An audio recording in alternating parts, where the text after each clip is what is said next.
It is 9:30 on a Thursday night, and you're tuned in to Beltway Radio and Beyond, which can mean one and only thing. But this is Chip Chat. Welcome to Chip Chat, everybody. I'm Chip, and Tez is on assignment. So we have the one and only, I guess now our most common co-host, guest co-host, Black Picasso himself, Patrick, is here. What's in the glass, Patrick? Hey, look, every time I show up, and I used to show up in the studio, you know what you used to, the gin and tonic. The gin and tonic. So I got it, man. I'm here for it. And, very happy to be here with you and Brian. Shout out to Tez. Let's go. Man, we are happy to have you. Now, last week you called into the show, which was very cool. So thank you for that. And thank you for wishing us a happy 11th anniversary. But now you're here live. 11 years, man. How are you guys still in business? I don't get it, because I would have taken you off the air by now. Yeah, that's the funny thing, is that I know the guy that owns the network, so he hasn't kicked me off. But look, it's also sort of like an exciting, this is a special edition of Chip Chat, right? Because Patrick is here. And it's also, there's World Baseball Classic, which is where Tez is. We sent him down there to cover that. And no, he's really just checking out the next place that Trump's going to be bombing. All right, without telling me, I'm going to say, and you're going to say, we're going to say it at the same time. We're going to go 1, 2, 3, go. And then we're going to say, what do you think is the next place Trump randomly decides to have a war with? Are you ready? Let's see if we say the same thing. Okay. All right. Hold on. Let me come up with a good one. Okay. I'm ready. Okay. 1, 2, 3, go. Australia. Cuba. Ah. Let's hope it's not Australia. I like those koalas. They're cute, I don't want them getting blown up. They just have like all those forest fires and they had to go rescue all the koalas. Yes. Yeah. They're so cute. You know what I mean? But cute. Hey, they all have syphilis or chlamydia, one or the other. I don't remember. They do. Yeah. Yes. That's weird. But I think they have a vaccine for it now. I think that was a big thing that just a few maybe months ago, there was a story on the radio that they finally perfected the chlamydia vaccine for the koalas, so they can go and save the koalas. Yeah. Who discovered that koalas had chlamydia? That's the real mystery. And how they discovered it, I think, is probably the bigger mystery. Yikes indeed. But also, so here's a little inside thing, right? A little behind the scenes for the people. One of the things that we've covered on this show a number of times is micronations. We've had there's a few leaders of some of these micronations that we've had on the show several times. And one of them that I've been in contact with for a long time that we're just struggling to get him on the show just because of schedule conflicts is the Sultan of Slowjamistan. And wait, what? Yeah, so there is a country, a micronation. It's surrounded entirely by the United States. It's called Slowjamistan. It's near San Diego, California. And I am a citizen of Slowjamistan. Here's my Slowjamistani passport. This is a real thing. Slowjamistan. Yeah, see, it's a real passport. This document contains sensitive electronics for best performance. Do not bend or expose to temperatures. Let's see. So there are a few key tenets of Slowjamistan, right? Which one of them is that they hate Crocs. They're very against the wearing of Crocs. So included here in some of the restrictions on imports here, it says Crocs or mumble wrap are prohibited for information right to the Department of Treasury of Foreign Asset Control Consulate of Slowjamistan. And it's got, the address. Hey, I love that. Listen, I wonder I wonder the Bill of Rights of Slowjamistan. Do you have the freedom to, the freedom to assemble and party? There's a whole thing. So go look up Slowjamistan and look up. They've got a border crossing. They've got a payphone, I think, and a few other nice features of the country. There are many citizens of Slowjamistan. I want to join. I mean, You look, can join. You can go. but particularly if the money has, like, I was going to say, Luther Vandross should be on Well, that's bill. the Sultan himself.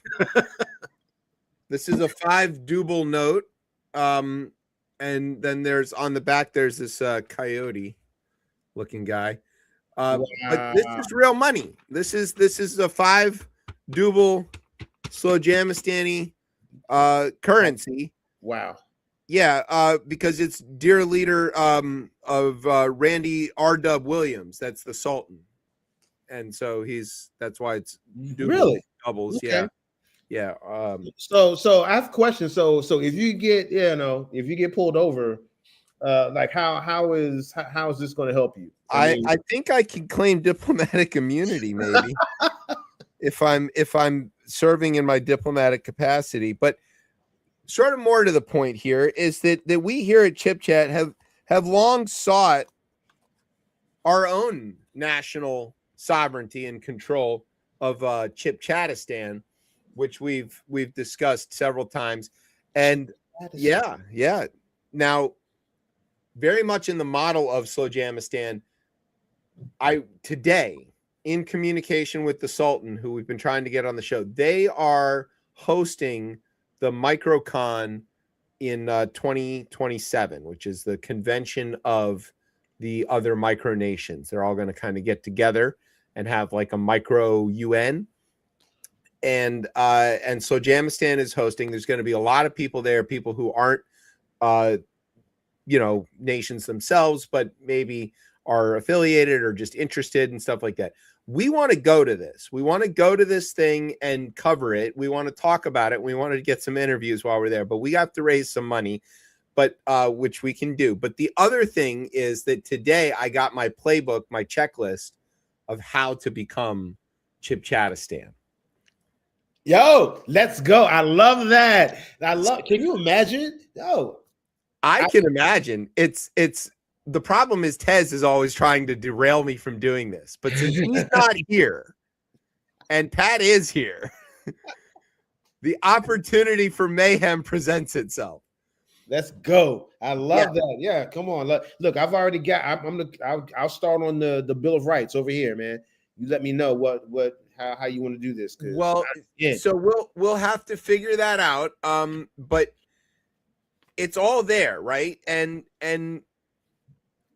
I haven't determined like what sort of governing structure really ChipChatistan is going to be. Okay. Because initially, benevolent dictator has been the title I've wanted for a long time. But vis-a-vis the United States mostly.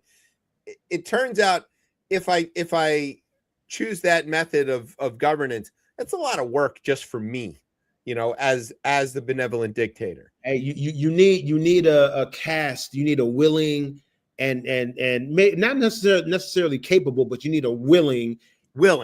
That's it. Just willing. That's it. Willing. So willing republic, I think, might be the thing where we'll have representatives, maybe a council of learned elders. Or like that. Yeah. Learned elders is a French word for your drinking buddies.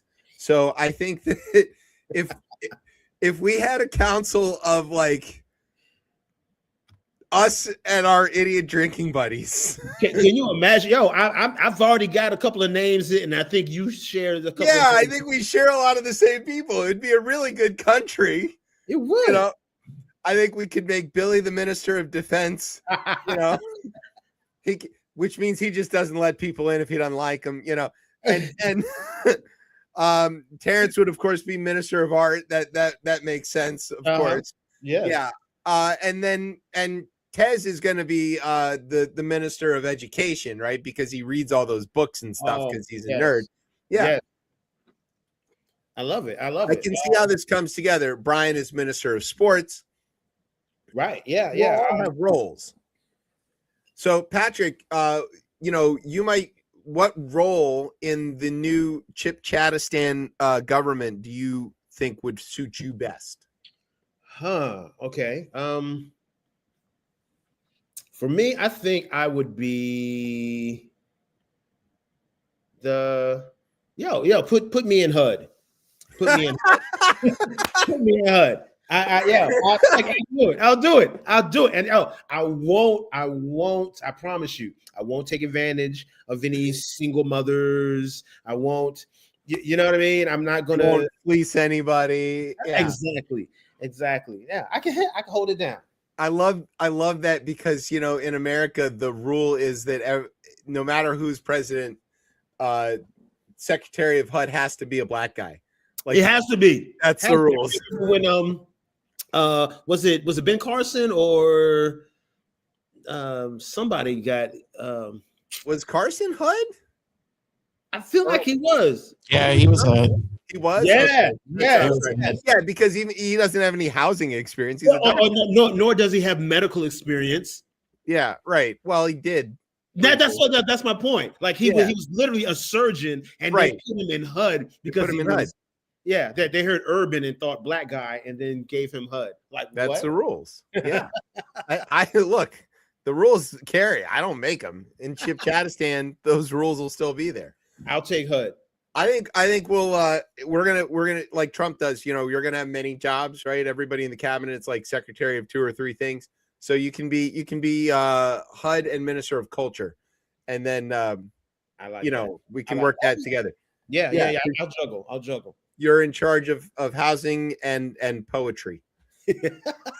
Because they go together so well. I mean, you're got to write poems. Well, you got to have a house to write your poems in. All right. Yeah. You good. Yeah. You got to keep your pen somewhere. Yeah. Right. Yeah. You can't just sit around outside. All right. So there you go. So that is the thing. So I think now for the next year or so, we're going to be I have to figure out how to raise enough money to get us to MicroCon and figure out how to become a full-fledged nation. What I want to do, the goal here for all of our listeners who want to help and contribute, is to form the micronation and debut at MicroCon.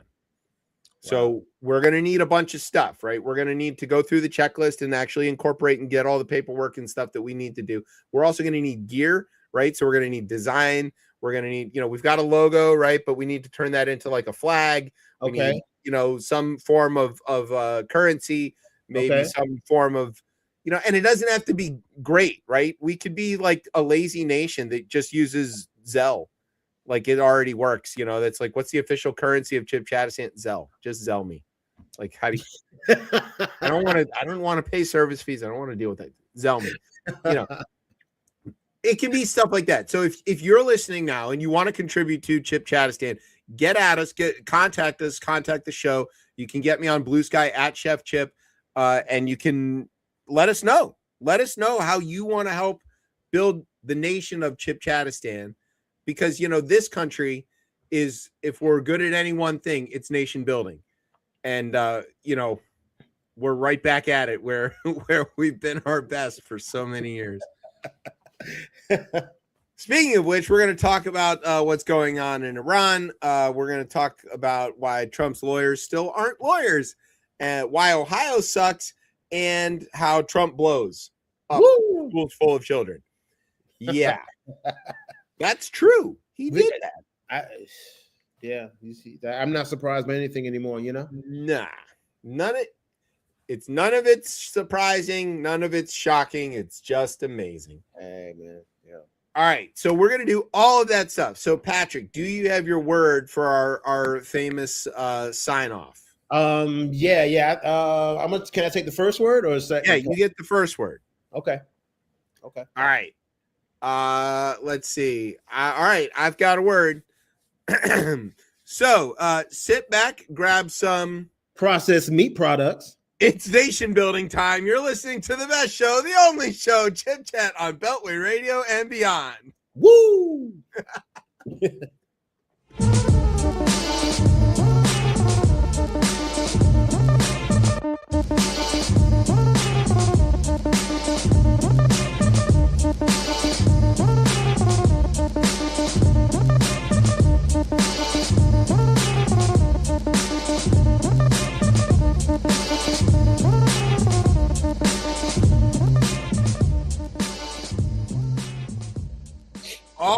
right, welcome back to Chip Chat here on Beltway Radio and beyond. I'm your host, Chip. With me tonight is Patrick. Say hi to the people, Patrick.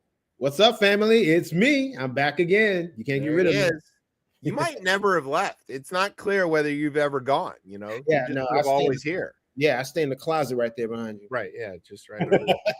It's okay. You can come out of the closet these days. Well, maybe not with Trump in charge. Yeah, I got to wait. Yeah. So before we get to the headlines, the top headline is that today is my mom's birthday. So happy birthday, Mom. And she came over and we had ice cream. There we go. We had ice cream and the kids sang and we, blew out candles and stuff. So it was a whole thing and it's fantastic. So happy birthday, Mom. And happy birthday, Mom. I'm very sorry what you're about to be associated with for the rest of this show. All right. So we've got the headlines. Now, tradition dictates that you get to go first there, Pat. So if you want to take it away. All right. So today's headlines: Trump attended the dignified transfer service members killed in his Iran war wearing a white baseball cap.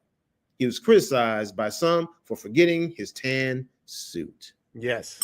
Ah, man, the tan suit. I missed that. Yeah, the tan suit. Remember? I missed the tan suit. The war in Iran has had far-reaching consequences. Iran. We're going to switch to Iran when we're doing it in Republican. Iran. The war in Iran has had far-reaching consequences, including that Iran's men's soccer team will not be participating in the World Cup. Incidentally, neither will the U.S. men's team, but that's just because they suck. Go! Yes.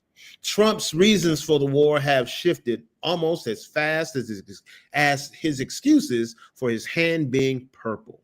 Yes. Nobody knows what's going on with that. Dude, I think he's turning into a Thanos, actually.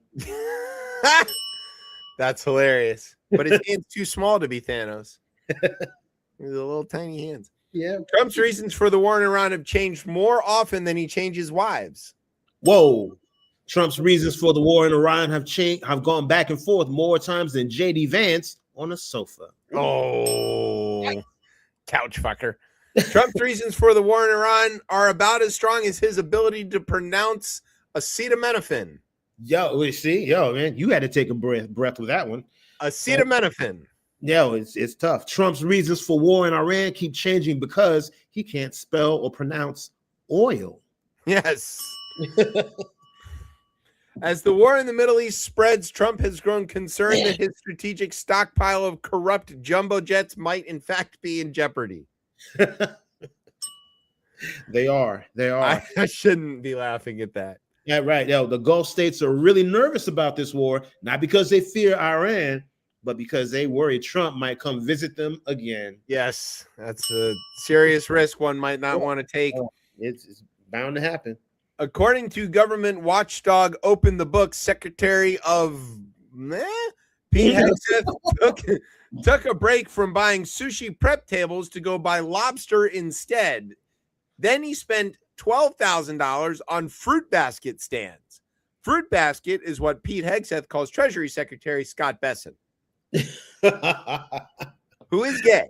Yeah, who for real? Yeah, he's married. Oh, okay, hey, he's got a husband.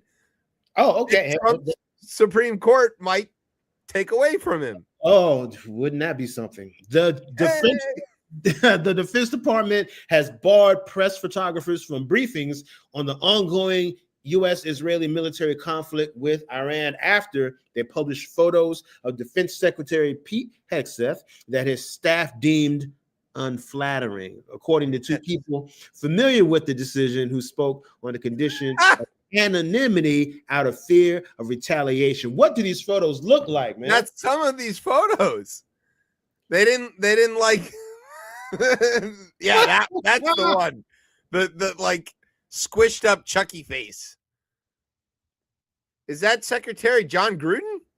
Oh, I'm gonna make a face like that.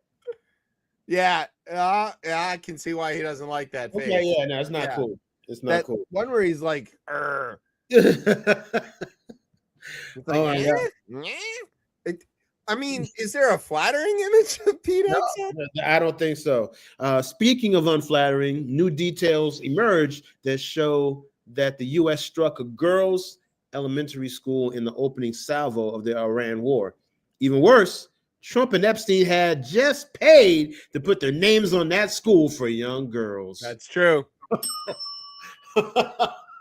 That's a rough one. That can't be true. That's a rough one. That is all of that sentence is true. No, it's not. No, it's not. No, it's not. Only one part of it isn't true. Congress still hasn't funded the DHS, which includes the TSA. So if you have to fly anywhere, bring them an extra sandwich. Please do. Please do. For real. TSA agents have had to take second jobs, though. So show your support for the new airport security-based adult website, onlyscans.com. Yes, only scans. Yeah, only scan. You know why? Because those TSAs are some baddies. Did you know that? Yeah, well, and they've got the X-rays, right? So they just publish in what they scan. You know, if you thought you were trying to like, you know, fly and be relaxed and just wear like a t-shirt and jeans, no. The TSA has got the deal. You gotta put your hands up like this, you know. Yeah. Here you go. Speaking of unflattering, oh man, Trump has a new hobby at the White House. This is true. Guessing men's shoe sizes and then sending them these $150 dress shoes. Shut up. This is true. Even if they don't fit, all the cabinet members have been wearing them around when they're at work at the White House. In Trumpistan, you don't lick the boots, the boot licks you. I'm not making any of that up. Go look at that. Marco Rubio is walking around with shoes with a gap about an inch wide behind the back of his heel and where the shoe is because he doesn't want to be seen not wearing the shoes that Trump gave him. Wow. Yeah. Wow. They don't fit. Poor little Marco. Oh, poor little Marco. The World Baseball Classic got underway. And if you were surprised to find out that Great Britain and Australia had baseball teams, so was the World Cricket Federation. Yes. Speaking of which, you want to know how like ESPN 8 the Ocho I can get on my sports watching at home? I found street cricket. And you might say, well, what is street cricket? Street cricket. Yeah, street cricket is like pickup cricket, but instead of a cricket ball, because you're playing it like in a park or whatever, they use a tennis ball wrapped in electric tape. And I'm man, people in the streets are resilient and, you know, they're ingenious and they'll come up with, I'm not mad at that. Yeah, and people got to play cricket. They got to play cricket. We used to play street hockey with a tennis ball that we would like get it wet till it wouldn't be bouncy anymore, you know, and then that was our ball for street hockey. I mean, I can't think of any kid in the hood who's going to want to play cricket, but hey, somebody in Pakistan they do. It's a different kind of hood, but yes. That's it. All right. In other sports news, March Madness starts this weekend with Selection Sunday. So, ladies, if you've ever wanted to get away with anything without your man knowing about it, you got about 2 weeks. Now it's your time. Look, man, I hate to admit this, but I'm not into basketball. I'm not. So it's not a big thing for me, right? I don't pay attention to it. I don't know any of the you don't have to. I don't have to. I don't have to, but you know, my dudes know. My dudes, you know, the guys I hang with, they do. So they'll start talking stats and whatever. I have a cheat code.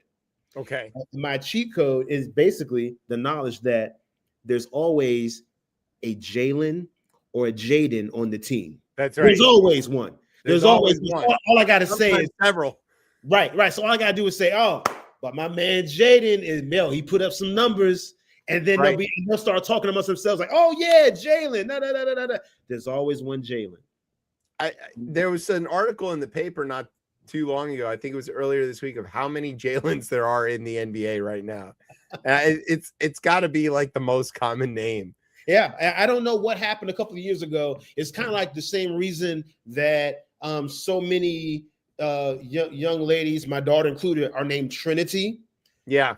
Yeah, you know what I mean? Because of at the time, it was just such a part of the culture and the and it became a second, nature to people to kind of gravitate towards that name. Well, I was one of 12 Mikes in my 6th grade class. It was like the most common name for boys in America by a mile for like 20 years. It was crazy how common it was. And now like every third kid in my kids' classes are named either Charlotte or Madison. There's so many Charlottes and Madisons that they have to go by last name. It's really, shout out to Maddie. Yeah. There's so many. They're all Maddies. There's so many Maddies.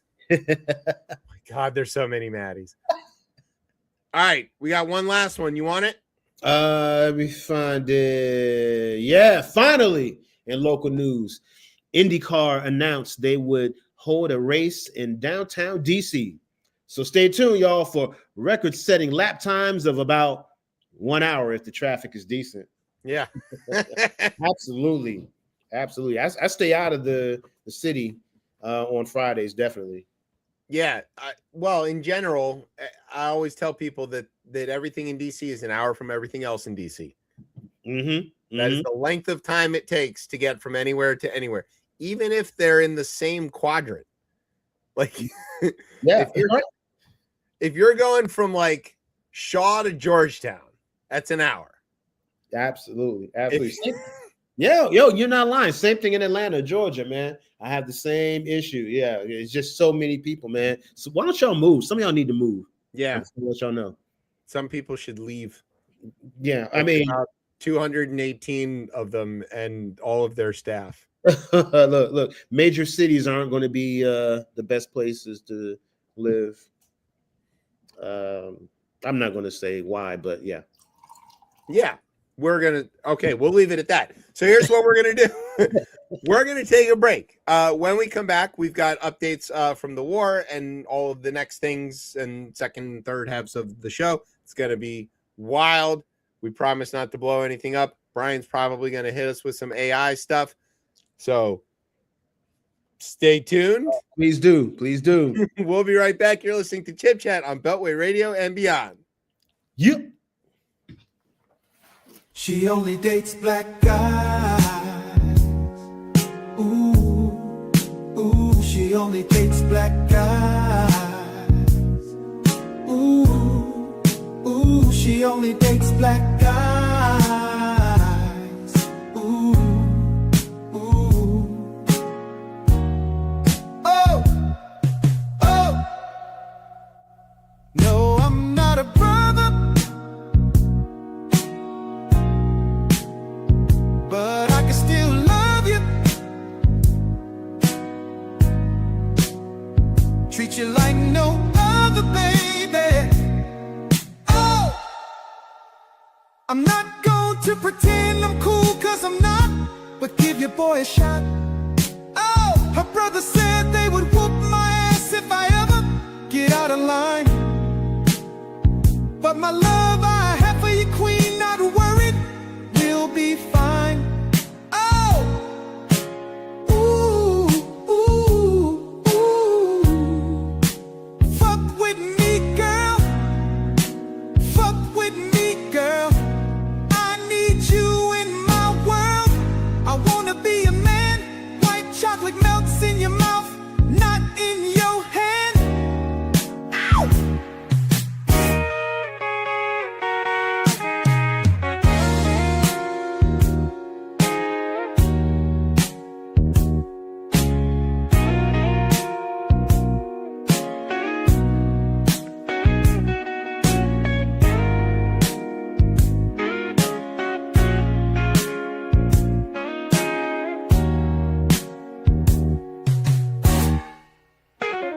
She only dates black guys. Ooh, she only dates black guys. Ooh, she only dates black guys. Ooh. Oh, hey. No, I'm not a brother, but I can still love you. Treat you like no other, baby. Oh, ooh, ooh, ooh.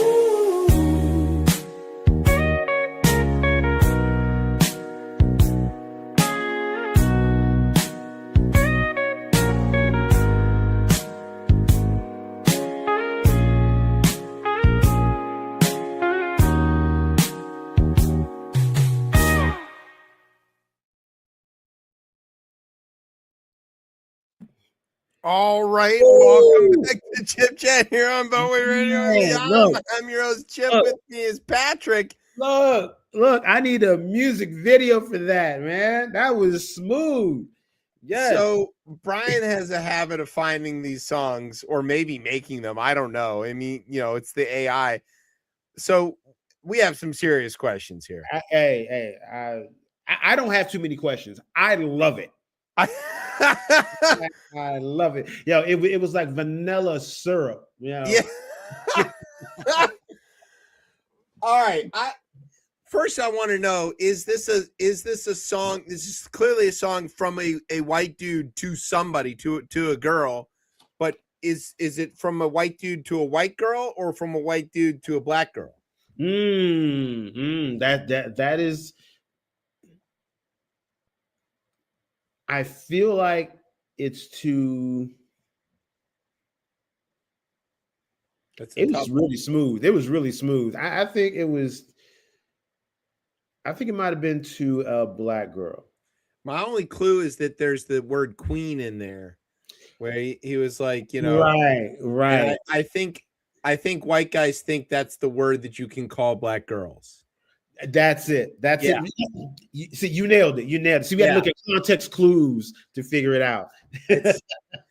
I hope that's right, but it doesn't make it any better. But well, AI, I think they call those hallucinations. They have these things that are embedded in them, the way they're programmed. So whoever was sitting behind the well, so now that's my next question. What was the prompt? What did the creator of this mess say to the chatbot that produced that? What was the make me a song in the style of that is about this? What was the this? Right. He was like, yo, I've got to get Miriam. I cannot have I need her in my life. And this is what he got. Okay. Yeah, I can't figure out how to get Talisha to call me back. And hey Chat GPT. Is that where we are now? Is this where we are? Yeah, I guess so. It's like, write me a slow jam that's gonna get this person to call me back. And that's what it came up with, I guess. We are gonna have some really fucked up relationships. We are. Could you imagine if somebody sent that to their love interest and she goes, you know what? Yes, because of this song, you have convinced me to give you a try. And that's the beginning of their like lifelong relationship. You know what? Just for fun, I have a lady. I think I'm going to just try to weekly. I'm going to create a song.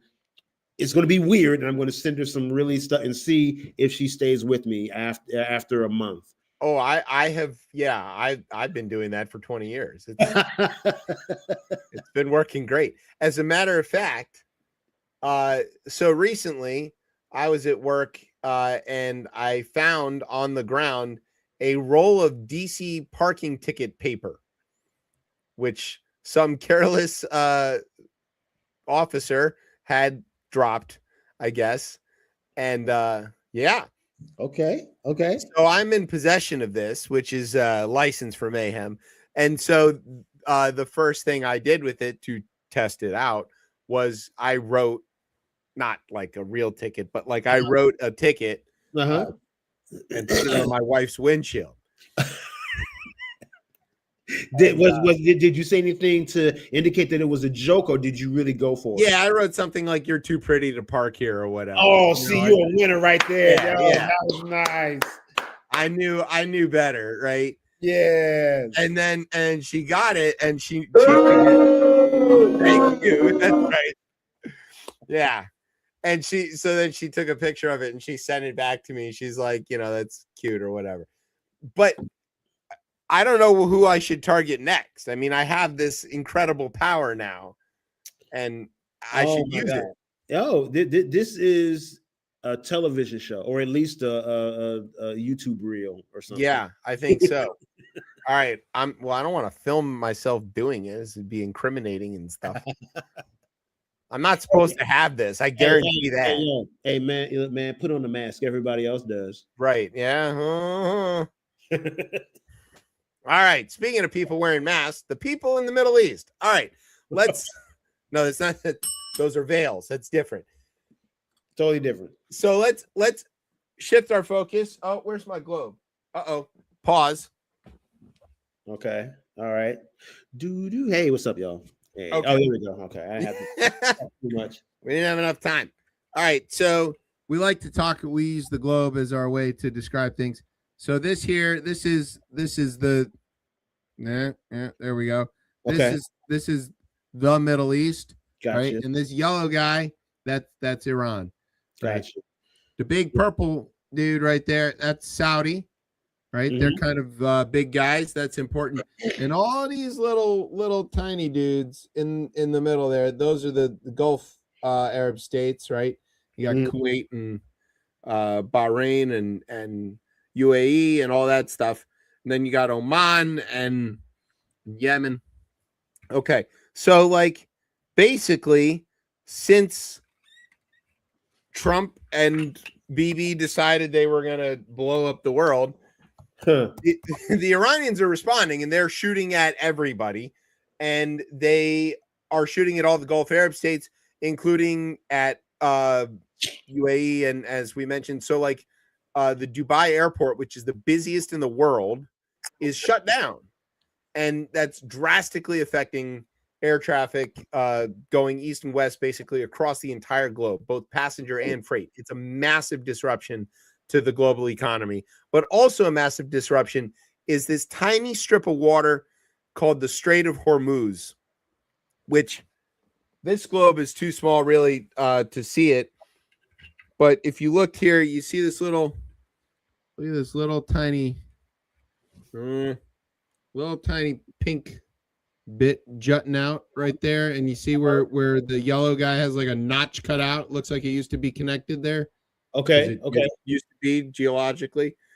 Well, that's a really about a mile and change wide strip. It's not that small, but it's really small, right? And Iran is on both sides of the Straits of Hormuz, and they can kind of control it. And one of the things that they have decided to do to retaliate against the United States and Israel is to shut that down. And you think, okay, well, who cares, right? But a fifth of the world's oil, something like 20% of the world's oil, and even more higher percentage of liquefied natural gas travels through there on big tankers. So without that, the global oil markets are massively disrupted.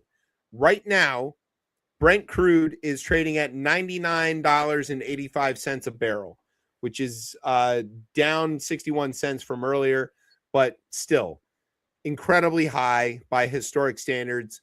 We were over $100 a barrel earlier today. If we look at it over the last 6 months, right?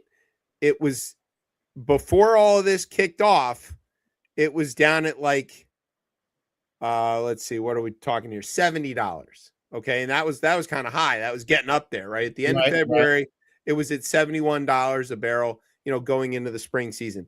And then it jumped right when the attack started, because of course now there's not going to be any oil.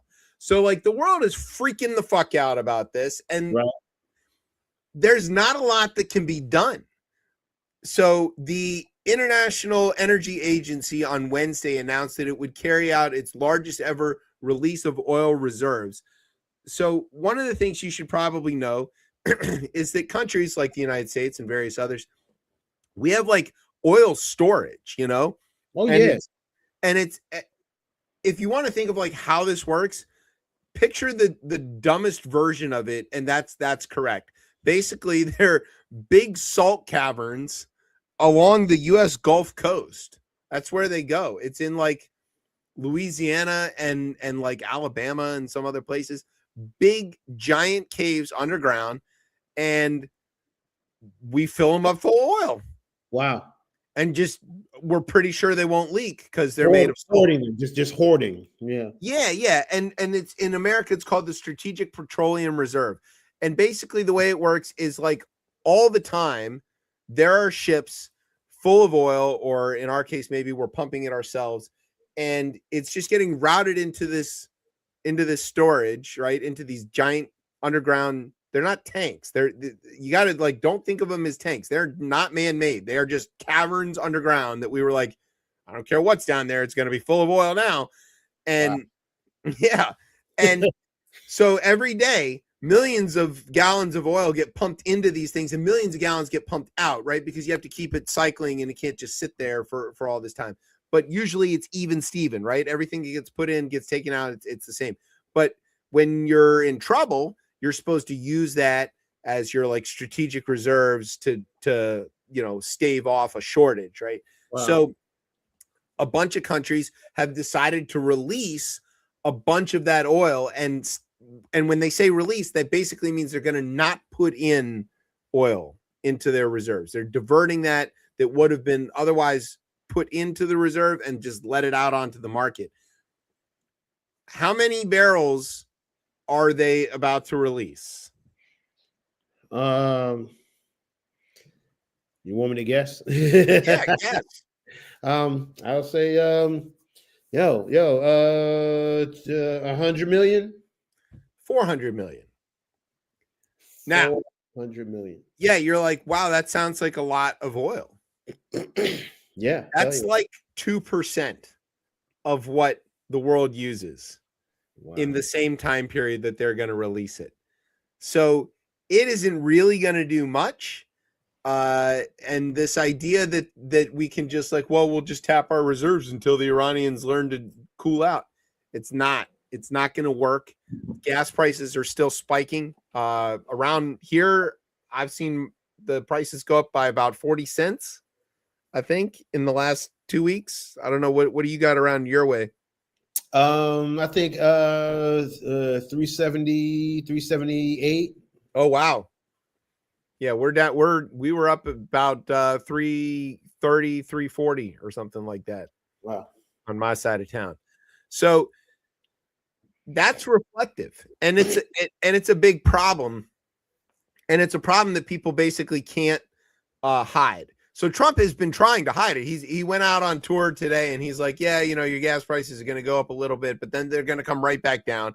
And it's like, you can't keep telling people that everything's fine when they drive past these giant lit up signs that are like, it's not fine. It's not fine. Like, right. What's the price of gas? Not fine. That's what the price of gas is. That's what it says. The word's not fine, right? Yeah. It goes like, it says regular unleaded, right? And it says like, the price, and then it goes like mid-grade, and it's good, and then it's got the premium. It goes, we're fucked. That's what it says. That's what the price is we're fucked. Oh man, this motherfucker's literally gaslighting. That's hilarious. It's bad. It's really bad. And the economy was already a bit shaky. Right? Things weren't going so smooth. Turns out we lost jobs the last couple of months. Didn't gain jobs. That's never good. It's that R word is creeping its little head out, and nobody likes it. Reality. No, that's not the R word. But for what it's worth, White Jerome did the thing, right? He saved us from the recession and created a soft landing that nobody had seen before. And the only way somebody could damage the success that White Jerome and the Fed had was to do something catastrophic to the entire world economy. And here comes this dumb motherfucker. And he's like, you know what? I can undo all this in an instant. And Bibi calls him. He goes, yo, we're going to bomb Iran. And he goes, yeah? All right. I'm down. Is it going to fuck up the world economy? And BB goes, oh, yeah. It's Boy, gonna is fuck it. up the world economy. Yeah, boy, is it. He goes, all right, let me see. Now, wait, can I get stuck in this for 1,000,000 years and never get out? And BB's like, I hope so. And then And they go, yeah, right. Yeah. He did the evil laugh. Like living in a world with Bond villains running these fucking governments. Terrible. Oh my God, yo. Yeah. So Trump told everybody that he could quit the war whenever he wanted to, like some sort of addict. And which is funny because like you don't get to choose that, guy.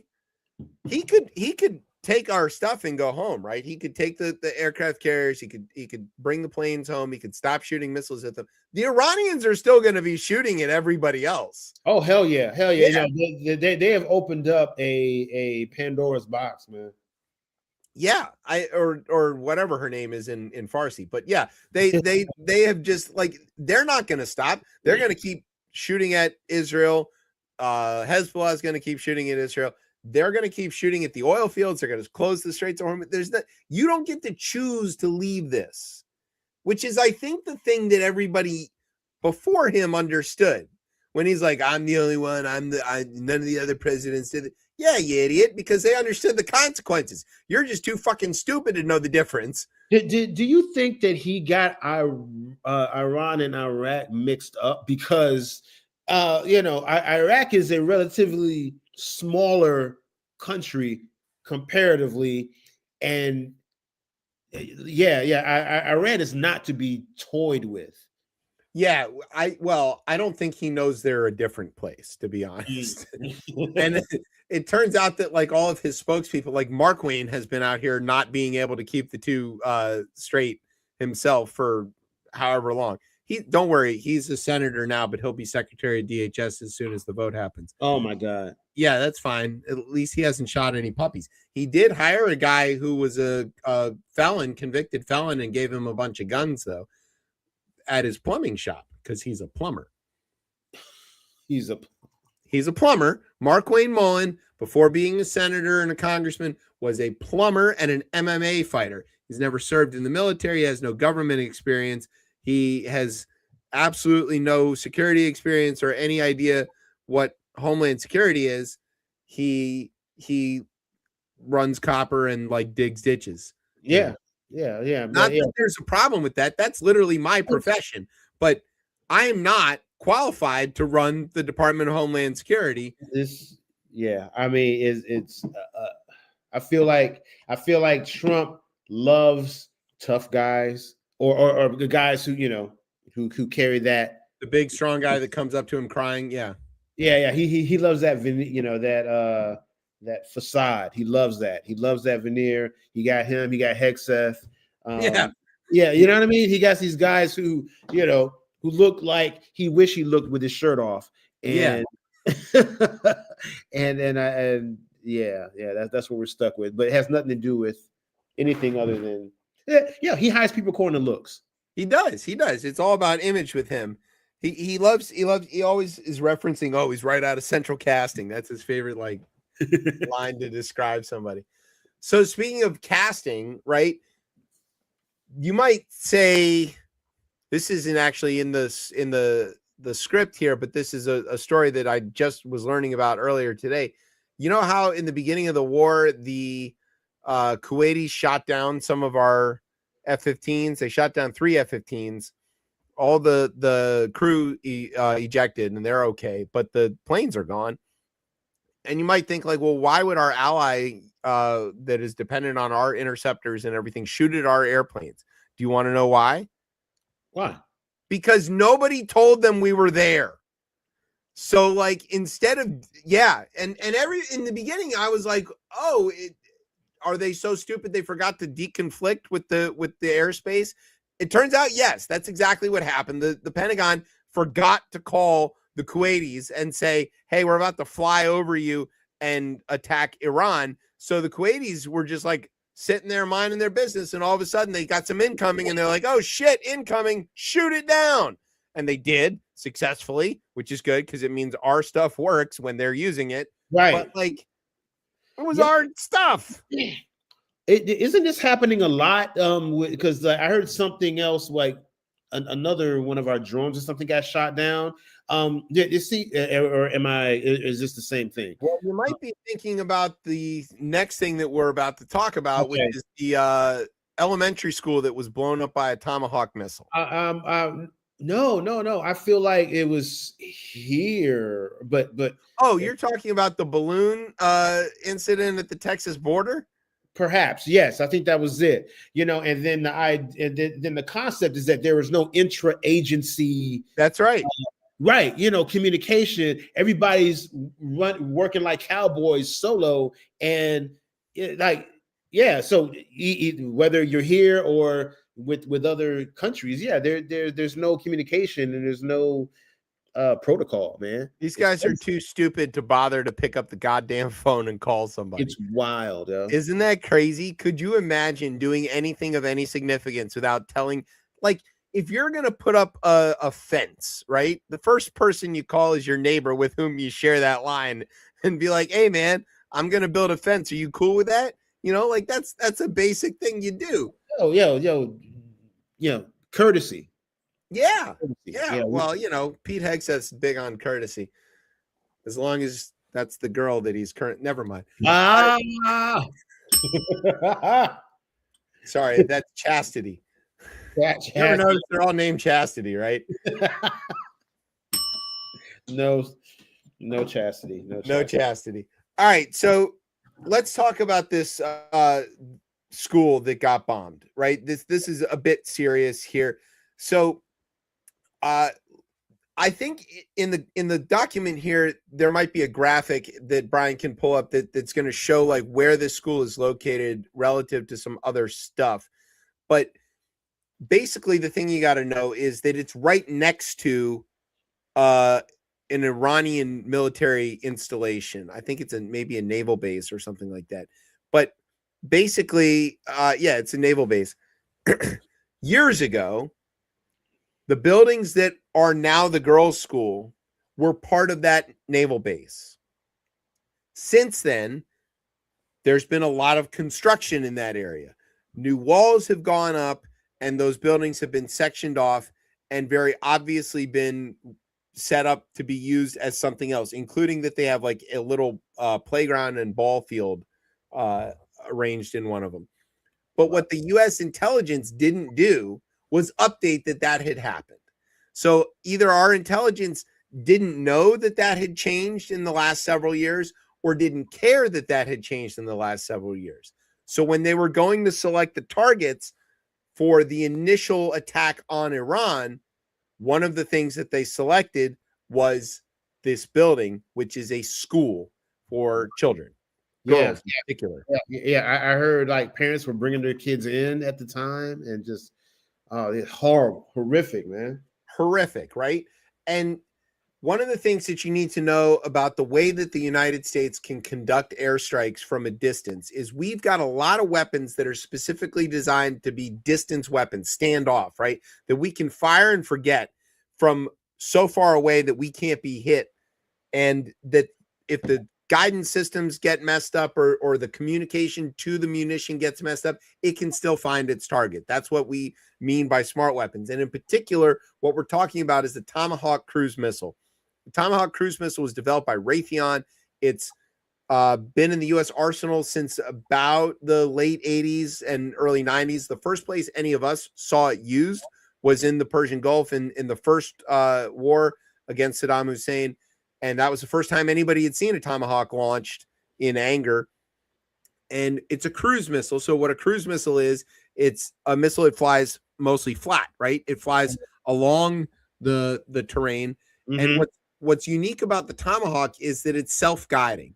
So instead of needing to maintain a comm link to a satellite or anything like that, so, that could be jammed, it drives itself. It's got a rocket motor. It flies itself. It's got its own avionics on board, and it has ground following radar. So it can actually scan the ground in front of it and determine its height and follow the terrain and get to where it needs to go. Okay. And it's extremely accurate, like so accurate that you can you can do the proverbial pickle barrel from 50,000 feet or whatever. Wow. It can hit anything that you tell it to hit. Right. So the idea that it went astray or was accidentally hitting this target was pretty far-fetched in the first place. Then when it turns out that there was a lapse of intelligence update, that gets a little more into like, oh, we're just being lax about this and nobody's taking care, which is crazy because we're talking about a war. Imagine if they fucked this up, what else did they fuck up? Oh man, yeah, you're right. It's and they're picking, they're picking fights that I don't think they realize it's going to be hard to, you know how you say you start a fight and then you end it. This is not one that I don't think they're going to be able to end. What's the Grand Supreme Leader right now? Well, it's the son of the last guy. Right. But he, my understanding is he lost so many family members that he lost his wife, his mother, father, and his son in an airstrike on the 28th of February, and he is a hardliner. Do you know what I mean? So, like, he's not going to let that go. Nobody's going to let that go. That's the thing. It's like crazy. If you imagine if the shoe was on the other foot and somebody bombed the United States. Oh, I remember actually that did happen. Do you know what we did in response? We started a 20-year war and turned their country into a sheet of glass. What do you think they're going to do? They're not going to just be like, well, I guess you got us, America. They're going to be like, fuck that shit. We're going to fight to the last man standing. Yeah. Wouldn't you? Absolutely. And this is a country that has been preparing for a very long time because we have been threatening them for a very long time. Right. Like and 20 years. And they know, right? They're not stupid. They have known for a long time that they weren't likely to win in an outright, draw battle lines and play risk kind of game, right? So they have been preparing for an asymmetrical response from the very beginning. One of the things that the United States has had to try to maintain through this entire build up to this thing that is happening now is some sort of moral superiority. Okay. Like Iran is the bad guys. Look at what they do to their own people. Iran is the bad guys. Look at what they do to other countries. Iran is the bad guys. Look at what they do to this, that, and the other. If we lose the moral high ground, it becomes sort of a bullying, belligerent scenario where we're the big guys and we're trying to push somebody else around and steal their shit. Bombing a school full of little girls is a great way to lose the moral high ground. Mm-hmm. Mm-hmm. Here's some interesting info. It's not clear why the building was hit, but one person familiar with the school strike said that the building had been identified as a factory and had been approved for strikes.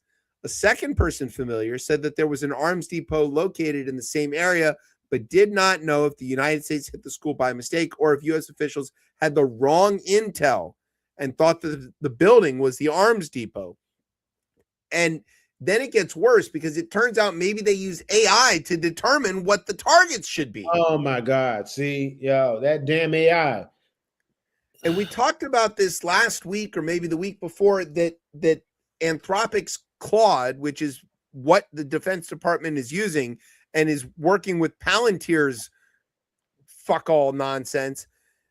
They told the DOD like, hey, you can't use this for kinetic action. And DOD was like, we're going to use it for kinetic action or we're going to blow you up. Right. And Anthropic basically was like, okay.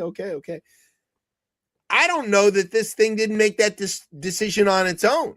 Nobody knows. Mm. And we really need to be very, very, very, very worried about this. This war is a bad war, right? This is not a good choice to go to war. There wasn't a reason to do it. Doesn't seem to be clear that there's any goal. So we don't know where this is going to go. But one of the things I thought this was just an exercise, a military exercise. Excursion, I believe, is the word that he currently landed on. Right. Until last week, he had never heard that word. But yeah, so it's not right. It's not a war. It's an excursion. It's an unfunded, unauthorized military strike with no use of force authorization from Congress, which, according to Article 1, is the sole ability to declare war and raise an army. So, whatever. But like, what this also is the first real AI war, where AI is what we saw in what we're seeing in Ukraine is the first change in the way wars are fought, right? That it's all done by drone. People aren't really fighting that war. They're getting killed, but they aren't the ones, they're not in like hand-to-hand combat. There's nobody shooting at each other. It's all done over the horizon with drones. And now what we're seeing is now the AI is making the decisions. It's not just flying the things, it's actually making the decisions about what to hit. People should be much more worried about this. People should be worried that what Claude is doing in this war, whether it's being done at the direction of Pete Hegseth or Lil Marco or God knows whoever else, it's learning. Yeah. I mean, but it's learning all the wrong things, and that's the scary part. Anybody who trusts AI because it's quick and convenient, forget that it's being programmed. You know what I mean? And that includes whoever's sitting behind there has societal prejudice. They have erroneous information, whatever it is being fed to them. You know what I mean? It just automatically can enter in flawed, but it's just carried as their marching orders, right? Right. And that, like, depending on what AI, the purpose of the AI, it can be policing, it can be it can be military operations, it can be in the grocery store. You know what I mean? Whether or not you get your food or not, things like that. That can affect your whole existence, man. And so some of that is about like what gets programmed into it. But the other thing is these things are iterative. So it's learning, it's teaching itself by what happened, right? So Claude just saw that it was able to hit this girls' school and it learned how specifically to do that. If it decides that humans are the problem, it'll just use what it's learned to attack all of the humans, which is you and me and all of the other humans. Yeah. Unless you have somebody, right. Unless there's somebody of any moral fortitude is going to sit there and tell it, oh, that was a mistake, that was incorrect, we don't want to do that. You know what I mean? Right. But or to pull the plug if it gets out of line.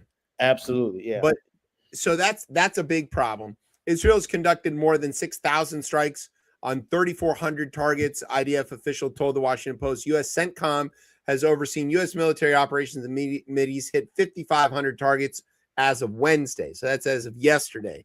According to 5 people familiar with the issue, both the Israeli and U.S. militaries are using Palantir's Maven, that's their product, to conduct operations. Maven is a battlefield intelligence platform.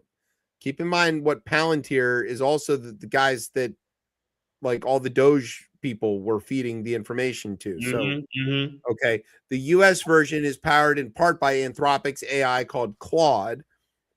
The head of CENTCOM, Admiral Brad Cooper, said Wednesday that the United States is, quote, leveraging a variety of AI tools to conduct the strikes. These systems help us sift through vast amounts of data in seconds so our leaders can cut through the noise and make smarter decisions faster than the enemy can react.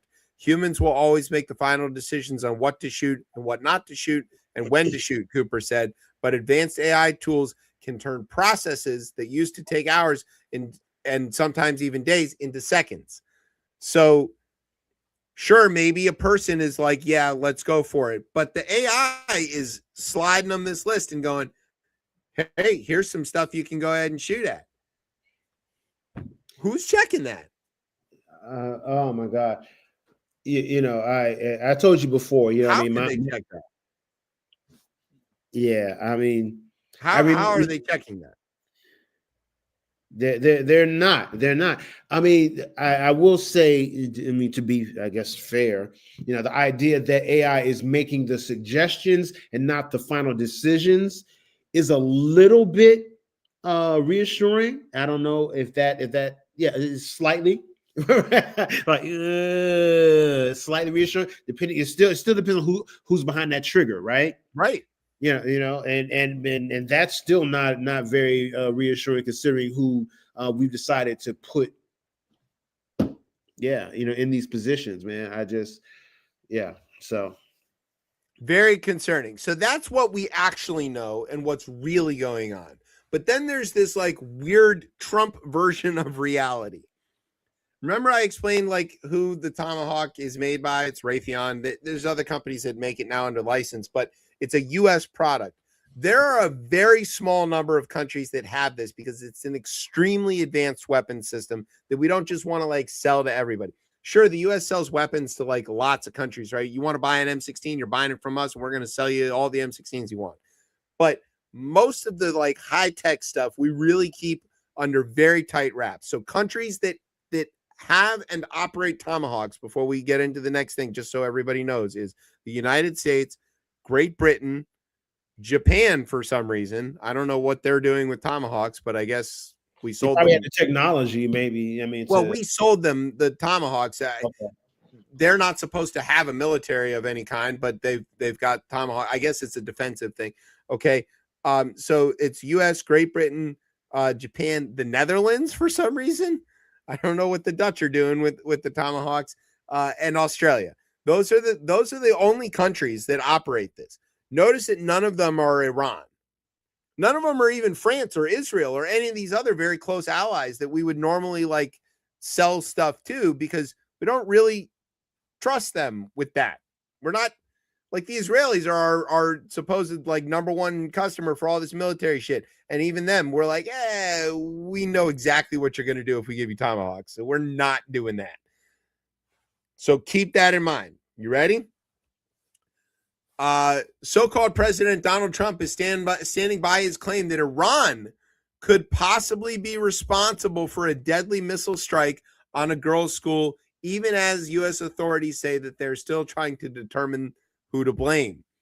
Trump said in a news conference Monday, and then has repeated this several times since, that Iran and other countries also use Tomahawk cruise missiles like the one that struck the school in southern Iran in the initial wave of the U.S. and Israeli assault on the country. Trump told reporters at Mar-a-Lago that he hadn't seen the video of the attack, which all of us have seen, which of course I know he has seen, which Iranian authorities said killed about 175 people, mostly children.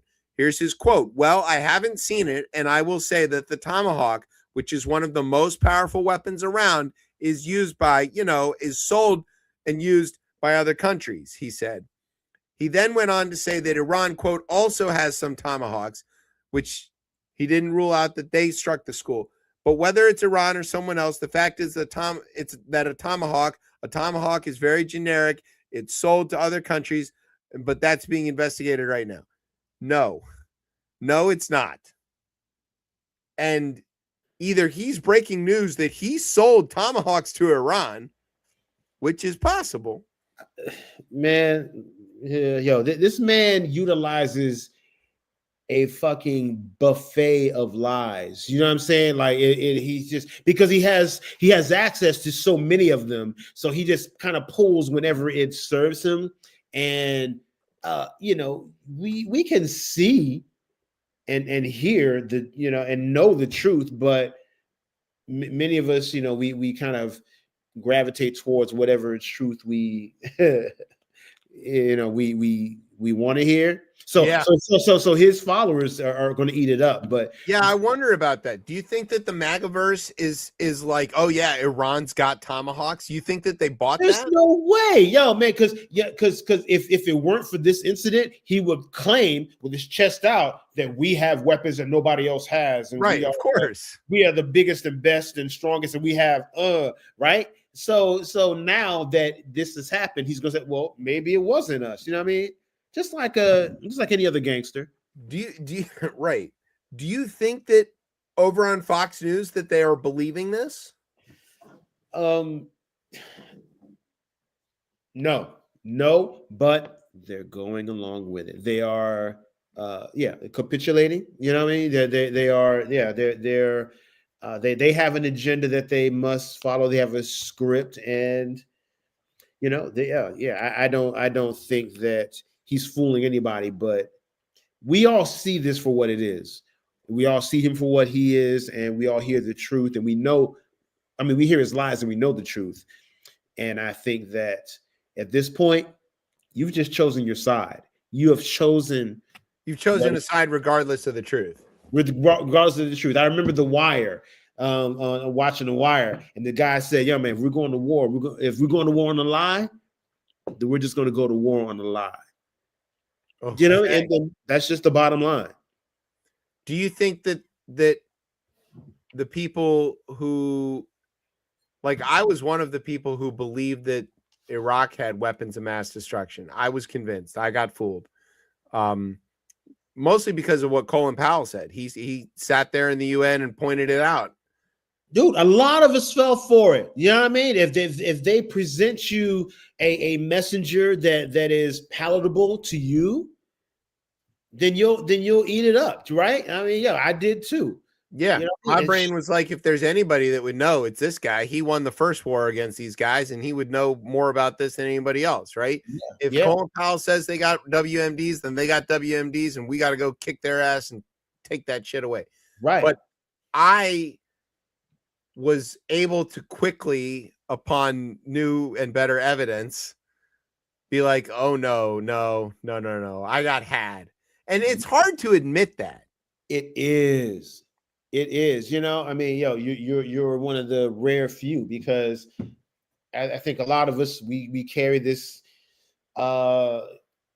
this pride, this ego, this thing that, you know, refuses to learn. I was going to say refuse to learn, but maybe we learn, but we just refuse to acknowledge. I don't know what it is, but it's a very human thing.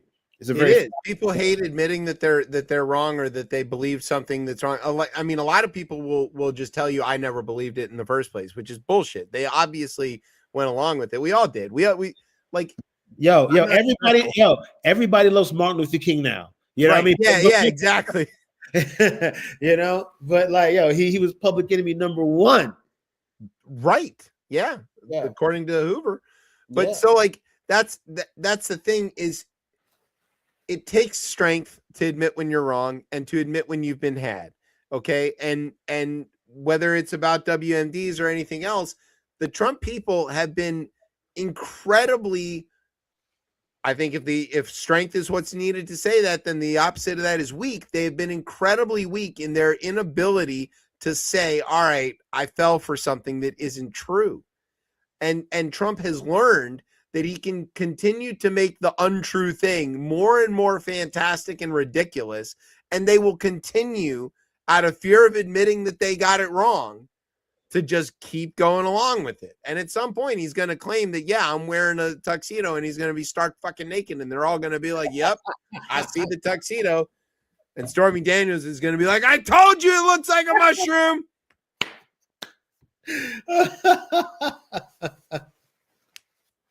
Oh my God. Yeah.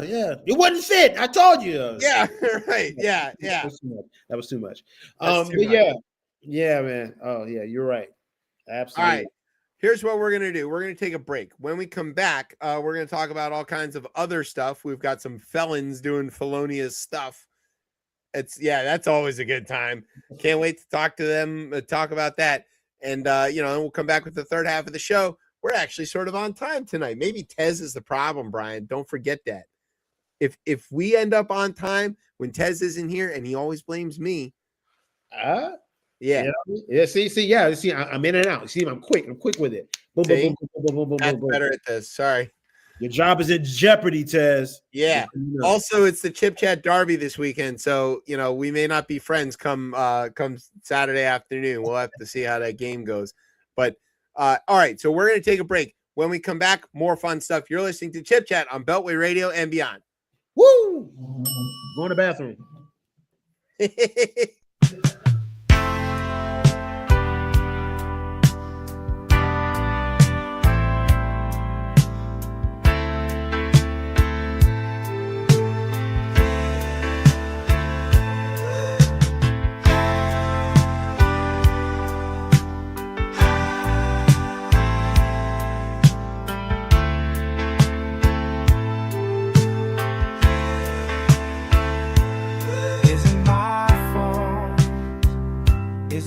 than I did.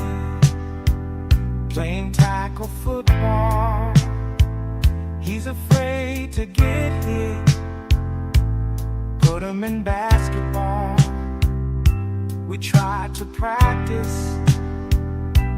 His first game 3 motherfucking times, he shot in the wrong basket.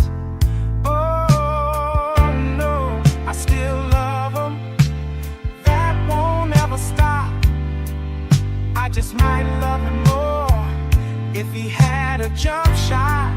Oh, my son is not good at sports.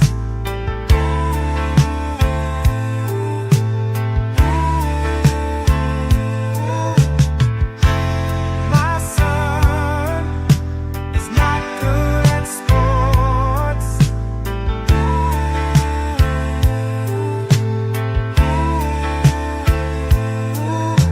He don't got no arm, his handles are trash. Can't beat my jeans, I'm so fucking mad.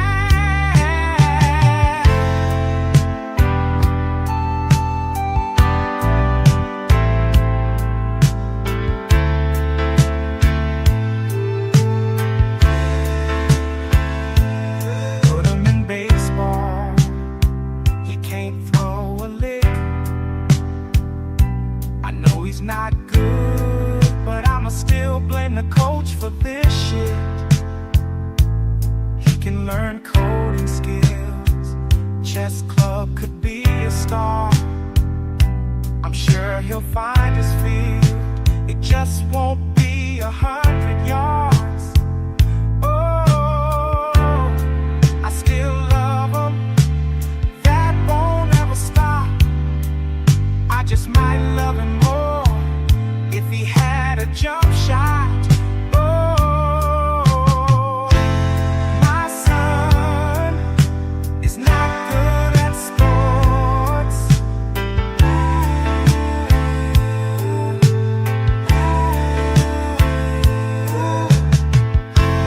My son is not good at sports.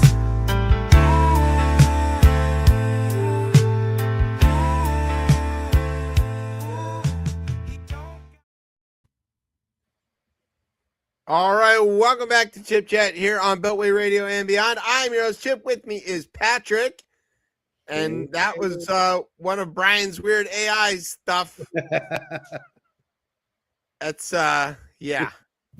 It'll be actually it will be it's a startup theme, meaning the fact that like later on there's a topic that kind of relates to that. So Got it. Okay, so we've had the my son is not good at sports, and we had the white guys trying to holler at black girls song.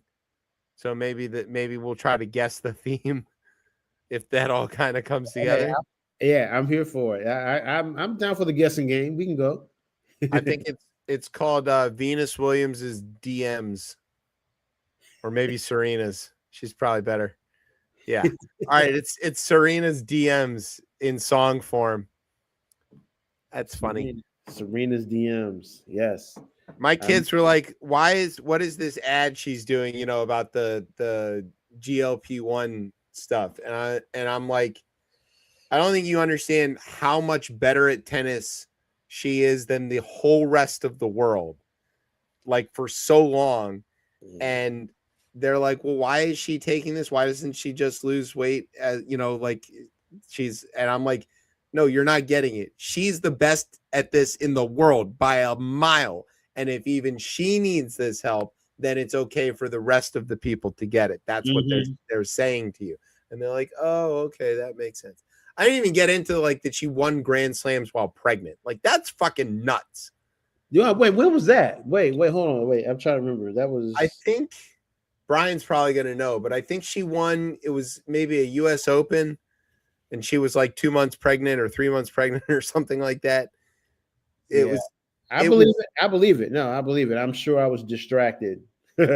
Yeah, I'm sure you were. But Serena is one of those like once in a generation, once in a lifetime kind of athletes that is just like changes the game in a profound way that nobody. And no slight against her sister, because her sister's dope too, but it's just the fact that she she had a career that long. It used to be that, like, especially in women's tennis, right? They'd start when they're 16 and they're aged out by the time they're 26, 27. And she was playing like till she was 40 and winning. Yeah, which is nuts for an athlete in any sport. In any sport. Yeah. Unless they're juicing and being Roger Clemens. All right. So, never getting in the hall that way there, Raj. So let's talk about this one. This is called the Rundown. It's a special edition, but this is the Rundown, right? So this is when I tell you about some stuff that's going on in the news. Okay, let's if go. we were professionals, it would sound a little something like this. Go Blue. Thank you, bro. Yes. From Beltway Radio and beyond in Washington, D.C., I'm Emmy-nominated TV newsman and just bona fide sexual beast, J. Scott Smith. And this is the part of the show where I tell some stuff about well, maybe not me, but somebody else is going to tell some stuff about what's happening in the news. So what's going on in the news, fellas? Thanks, Jay. Check them out. Channel 4 in Detroit. Also, shout out in Detroit to my fellow tribes people. Rough day today. Synagogue got attacked. So, Wow. Yeah, there's a lot of very fine people out there. Sheesh. Yeah. We're going to be fine. We've always made it, kind of. Okay. So this is in Georgia. Now, you know how like the Republicans are always keen on voter fraud? They're like, hey, we got a lot of this voter fraud and we got to stop, right? Particularly in Georgia for some reason. Particularly in Georgia and particularly in certain parts of Georgia. But they're really bad at finding any evidence of it. They just can't seem to like actually catch it in the act. They're sure it's happening. They're very sure it's happening. Oh man, yeah, they know it. But it's just they can't find any evidence of it. Well, guess what? What? We found the evidence. You ready? All right. A judge ruled this week that a top Georgia Republican Party official who has promoted former President Donald Trump's claim, that was when he was former president, of widespread voter fraud, he did the voter fraud. So Trump is like, oh yeah, in 2020 there was voter fraud, and that's why I lost in Georgia, right? Brian Pritchard, the vice chairman of the Georgia Republican Party and a conservative talk show host, was fined $5,000 for voting illegally and registering to vote while serving a sentence for a felony conviction. God damn. Yeah. Pritchard was also ordered not to commit further violations, to face public reprimand for his conduct, and to pay the state election board investigation costs. Now, like right now, there's a bill in Congress that Trump has said he won't sign anything else until he gets to sign this bill that is all about making access to voting harder. And it's about, you can't vote if you're a convicted felon. You can't vote if Trump's a convicted felon, by the way. Mm-hmm. You can't vote if you're not a citizen. All of these things already exist. And here's a good example of where this law already works. If you vote illegally, you will be punished for it, which is why people don't do it. Seems like there's like a low reward, so low. One person vote can't affect like enough of anything to take the risk to like get locked up for the rest of your life. It's not like robbing a bank where like you might get away with it and get the money, right? Mm-hmm. Mm-hmm. Mm-hmm. Okay, in a 25-page ruling Wednesday, administrative law judge Lisa Boggs affirmed the board's finding that Pritchard had voted illegally 9 times. Oh, God. 9 times in defiance of his extended probation in connection to a pair of felony convictions dating back nearly 30 years. Wow. He was initially sentenced in 1996 to 3 years probation in connection with felony forgery in Pennsylvania. So he was up in Pennsylvania cheating and forging and lying, right? Then he gets convicted of it. He moved to Georgia. His probation was revoked 3 times. In 1999, when he moved to Georgia, again in 2002 and in 2004. A judge in 2004 imposed a new 7-year probation on him, Okay. which made Pritchard ineligible to vote in that state until 2011. In 2008, Pritchard filled out a voter registration form in the Gilmer County Board of Elections and signed a sworn statement asserting, quote, that he was not serving a sentence for having been convicted of a felony involving moral turpitude. So he signed and said, I am, and that's the thing, right? There's already the form. You have to swear on this form that you are not a convicted felon. If you are and you vote, look at what happens to you. You go to jail. Okay. This dude deserved, to do a little bit of time at least. Yeah. He cast a series of Georgia ballots, including 4 that year in a primary and general elections and runoffs, and 5 more in 2010 in special elections and primaries and the general election. He testified that he was, quote, not aware of anything that would have prevented him from registering to vote when he signed the application, and that he believed 3 years of probation remained on his sentence. He didn't believe that 3 years of probation remained on his sentence, according to the court documents. Yeah, he lost track of time. That's all. He's like, I did enough. I'm good now. No, hey, no, you know what I mean? Yeah. The judge's ruling said that upon, quote, upon careful consideration of the evidence in its totality, the court does not find the respondent's explanations credible or convincing. At the very least, even if the court accepts that he didn't know about his felony sentences, the record before this court demonstrates that he should have known. Yeah, absolutely. Okay, well, I mean, I feel like they did their job. I mean, I don't know who the governor was. I think the governor it wasn't Kemp. No, that would have been Purdue, I think. Sonny Purdue. Oh, yeah. He looked like a he looked like the colonel. He liked the colonel. Yeah. That guy. The thing that I think is so funny is that it's like every accusation is an admission. And with Trump and with his ilk, definitely, always. It just seems like a weird thing to, like, if you know you're not supposed to be doing a specific thing, and it's not a thing that's like a common thing, right? Like, if you're not supposed to be going to McDonald's, all right, a lot of people go to McDonald's. That might like put a little hitch in your giddy up and like cramp your style a little bit, but you could probably get around it. Voting is a thing that happens so infrequently that if you were barred from doing it for a little while, it couldn't possibly affect your life in any serious way. Right. So why are you so invested in doing it and doing it illegally and doing it so many times repeatedly? Wow.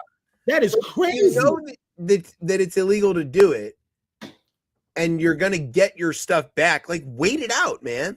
Like, but you believe somehow that your vote, I mean, we've been taught though that your vote matters. This motherfucker took it to heart.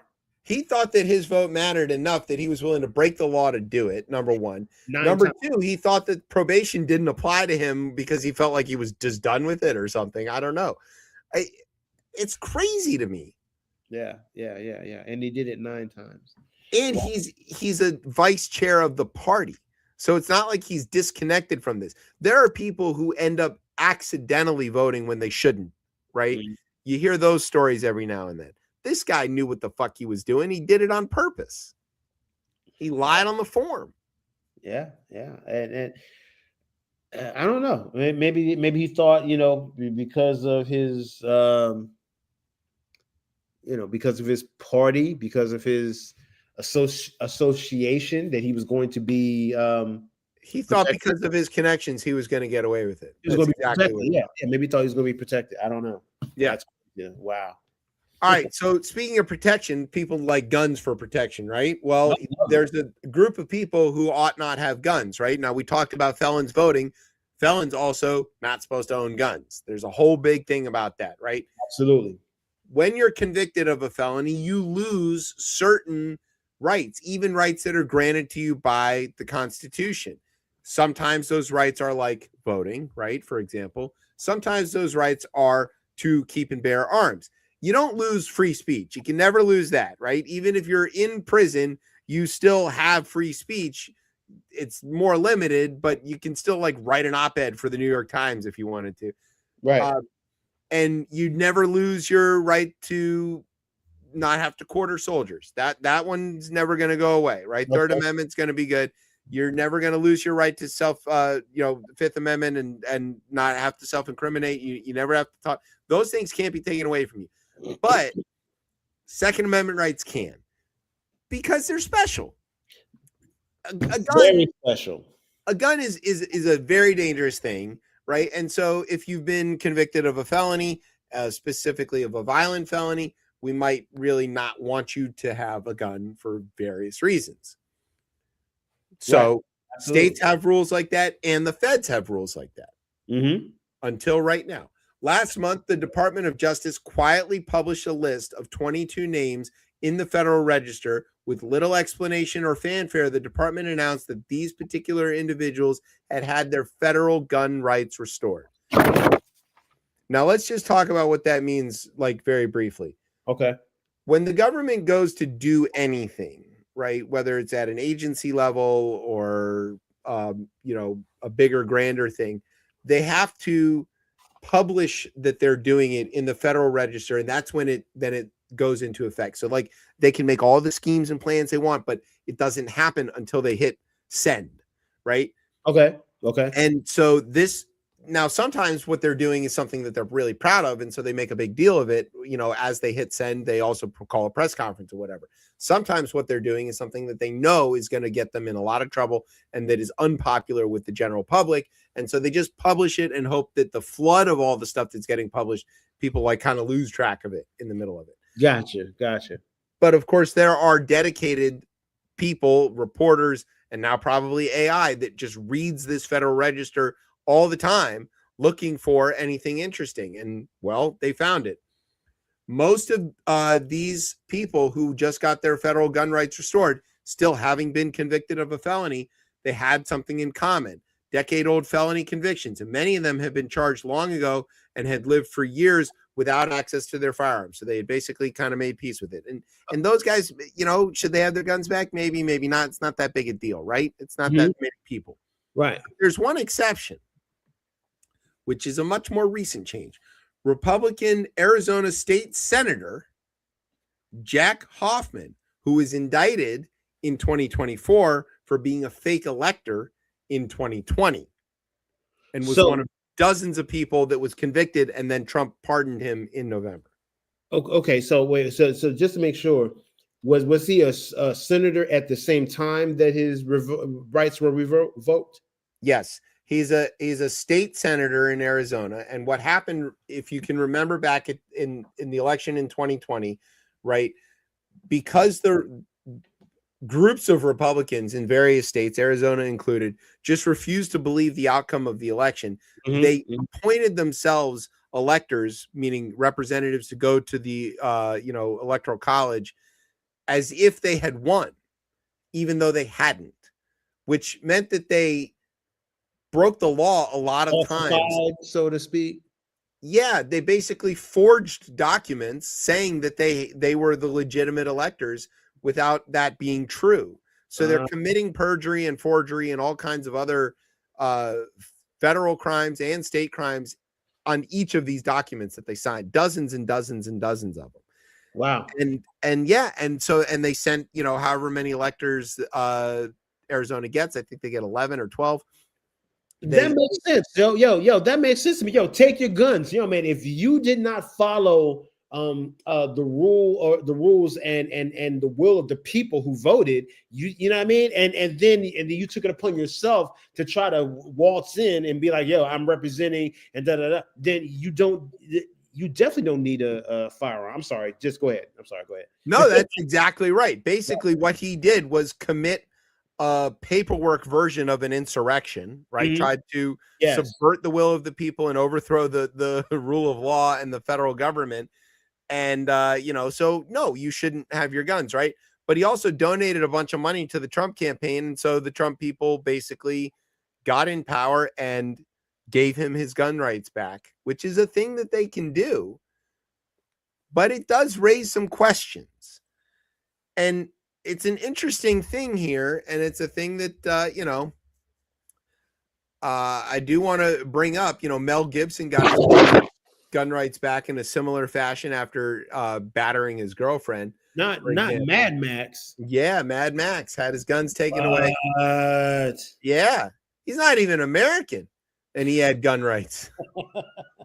He's a goddamn Aussie. But like, what's this precedent? What are we setting here? You know who else got a lot of convictions and then were pardoned by Trump, just like this guy? Who? All those January 6 motherfuckers. And a lot of them are big gun nuts. And a lot of them currently are still carrying around a felony conviction and have not had their gun rights restored necessarily. Maybe their federal gun rights maybe we know haven't been restored. And depending on what state they live in, whether they get them back there or not. If you are, go ahead. I don't want to interrupt you, but I was going to ask. I mean, if they didn't get their gun rights restored, did they get a job? Did any of them get a job? Well, some of them have gotten jobs. One of them, in fact, got a job in the FBI. Enforcing the law. Okay. Yeah. Or DOJ, maybe, not the FBI, but same all right. Yeah. All right, carry on. So let's say you're a president who, or a, convicted felon who wants to like cling to power no matter what, because you're very worried about the consequences when you're out of power. Might be nice to have kind of like a standing army or a little militia of people who are willing to do anything for you. And, they're not as effective if they're unarmed. So what might you be doing? Right. They're going to hold hands and sing Kumbaya in your defense. That's not going to work. No. So, yeah, I think this is the precursor. Now, they got caught red-handed, right? So they might not do it again for a little while. But we've talked about on the show before, the whole pardoning them was about giving them license to be ready for him to call them into action again whenever he wants them. And now he's going to make sure that they get their guns back. And we're not talking about just a few hundred people here. We're talking about thousands of people who were convicted of doing a thing that they all did and that they're proud that they did and that they filmed themselves doing and live streamed it all to everybody on their fucking Twitter pages or whatever. Right. Those guys, thousands of them who are willing soldiers in Trump's personal army, are likely to get all their guns. So just saying. Wow. Watch. I believe the number was that they're in the area of 7,000 to 10,000 people. Yeah, it's a lot. It's a lot of people. And but the Second Amendment, just to be very clear, applies to all of us. So, unless you're a convicted felon. Yeah. No comment. I'm not going to, I mean, your rights exist. How you exercise them is up to you. But I'm just saying, you got rights. Yeah. I got a gun. You got a gun. We all got guns. Right. Let's all cool the fuck out for a little while. Huh? Yeah. You want to see too? Okay, yeah. Matter of fact, why don't we just go and like talk about how much we love? Let's talk this out. Let's talk this out. How about we just talk? Let's go talk. Don't make me get my tomahawk. Yeah, man. Yes. Yeah. So there you go. Now, NPR broke that story. So congratulations to them. Despite the Republicans attempting to defund them, they're still out here doing good work. Yes, that's right. Shout out to De La in their tiny desk. Yeah, that was cool. That was cool, man. Everything on the tiny desk is cool, but that was particularly cool. Yeah, man. Yeah. And I've been bumping that record since I got the hard copy at the end of January. So that's good stuff. Cabin in the Skies, good record. I recommend it. Go get it. Yeah, NPR is still in there, man. A lot of talent on that thing. Okay, Here's what we'll do. Since Brian's got a theme going, we're going to take a break. Okay. And then we're going to come back and talk about the Trump lawyers that aren't. And then we'll finish out the show in one fell swoop. And we'll see how that all goes, unless Brian's up to something else. You never know with him. Come on, Brian. You can't trust those producer guys that say I'm here for it. Yeah. Those. He's up to it. We don't know. All right, so we're going to take a break. When we come back, we're going to talk about lawyers. You're listening to Chip Chat on Beltway Radio and beyond. Woo! Street balls. I'm sick of all these witches and warlocks. They're full of shit. Pumpkin possums. I'm sick of it. You keep interrupting me. And all of it's lies. Because you're lying. That's why. Oh, there's energy and now we're done with Trump. You said he was the Messiah. You said he was invincible. I will not suffer your Q people after this.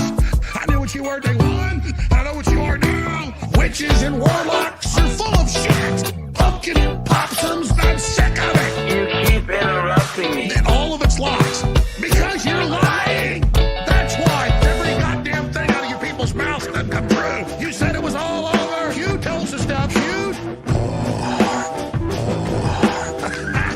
Oh, God. Witches and warlocks are full of shit. Pumpkin possums. I'm sick of it. You keep interrupting me. And all of it's lies. Because you're lying. That's why witches and warlocks are full of shit. Pumpkin possums. I'm sick of it. You keep interrupting me. And all of it's lies. Because you're lying. That's why. Because every god thing. All right, welcome back to Chip Chat here on Beltway Radio and beyond. I'm here Loving it. with me is Patrick. Witches and warlocks. Yes. Full of it. Yeah. Now, since Tez isn't here, we'll do the thing for him. Every time we play Alex Jones and laugh at him, we feel bad about platforming him in any way. So we want to make up for that by telling people to go to sandyhookpromise.org and please donate to try to offset and help fix the damage that fucking raving lunatic has caused. So there you go. That's our public service announcement for today. Yes. All right, let's get on to a topic that I think is one of Brian's favorite topics because he does seem to come up with some of the best images for these kinds of things. You may remember that we have covered on this show several times that Trump's appointees to these U.S. attorneys' offices turn out not to be qualified in various reasons or another. In some cases, it's because they're not lawyers. And in other cases, it's because they're not appointed correctly. Or they overstay their time, or they are not confirmed, and so they got to go. So we've talked about this office in New Jersey. Did you know that there were lawyers in New Jersey? And yeah, who would have thought, right? Uh-oh, Patrick muted again. He's gone. My bad. I was gonna say definitely lawyers. What was the movie where he's like, My biological clock is bam, bam, bam.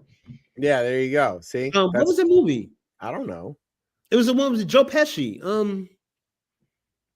Where he's a lawyer. My cousin Vinny. My cousin Vinny. Yeah. There you go. That's true. Yes, right. He's a lawyer from Jersey. From Jersey. Yeah, that's how you gotta say it, right? From Jersey. All right. So anyway.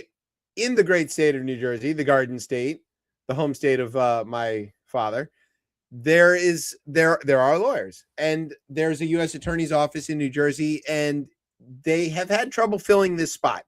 Now, initially, Trump filled it with Alina Habba, who you might remember is one of his personal lawyers that tried to defend him and lost pitifully in the E. Jean Carroll lawsuits where Trump, raped her and had to pay $12 million or whatever. She was such a good lawyer that she got hired to be the U.S. attorney as a result of that. But the problem was she wasn't appointed. And then she overstayed her interim time, and then she got kicked out, right? Since then, they haven't been able to figure out who's going to run this office, and they can't appoint anybody who can get confirmed, or they refuse to appoint anybody who can get confirmed. And so they did a really crazy thing. Okay, I'm just going to read you this story. A federal judge ruled Monday that the three attorneys, currently leading the U.S. Attorney's Office in New Jersey, are all serving unlawfully, escalating the Trump administration's long-running dispute over who can legally run the federal prosecutor's office in that state. So these are three people doing one person's job. Yep, there they are. Ari Fontecchio, Jordan Fox, and Philip, spelled the weirdest way, Lamparello. If you got to be New Jersey, put that back up. There you go. Fontecchio and Lamparello. That's a New Jersey law firm. All right. So U.S. District Judge Matthew Brand issued a 130-page opinion disqualifying Senior Counsel Philip Lamparello, Executive Assistant U.S. Attorney Ari Fontecchio, and Special Attorney Jordan Fox. A trio had been installed to divide the responsibilities of the U.S. Attorney's role after former acting U.S. Attorney Alina Habba had stepped down in December. Oh, she's hot. Yeah, she's the smoke show, right? That's why Trump likes her. Don't worry, there's more about her later. Brand, who was an Obama appointee and a Pennsylvania judge, was presiding over this because the New Jersey judges might have a conflict of interest. The way it works is if the U.S. attorney can't serve, right, their deputy serves. But if their deputy can't serve, then the judges of that district, the federal judges of that district, can appoint somebody to be the U.S. attorney for that time period. And Habba didn't like that. So what they did was they fired her and appointed her own deputy at the same time, and then had her serve in as the acting after the interim was not. And so the interim has only got 120 days after that. They either have to be extended by the federal judges in the district, or a new person has to be appointed and confirmed. And during that period of time, there can be an acting, which is deputy of the interim. But that's got to be with the consent of those federal judges in that district. None of that happened. Okay.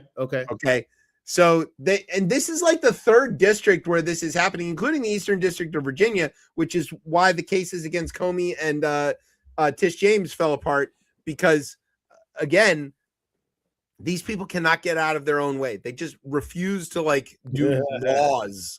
I don't know why laws are bad, but they're like, we won't do laws. No laws. No rules around here.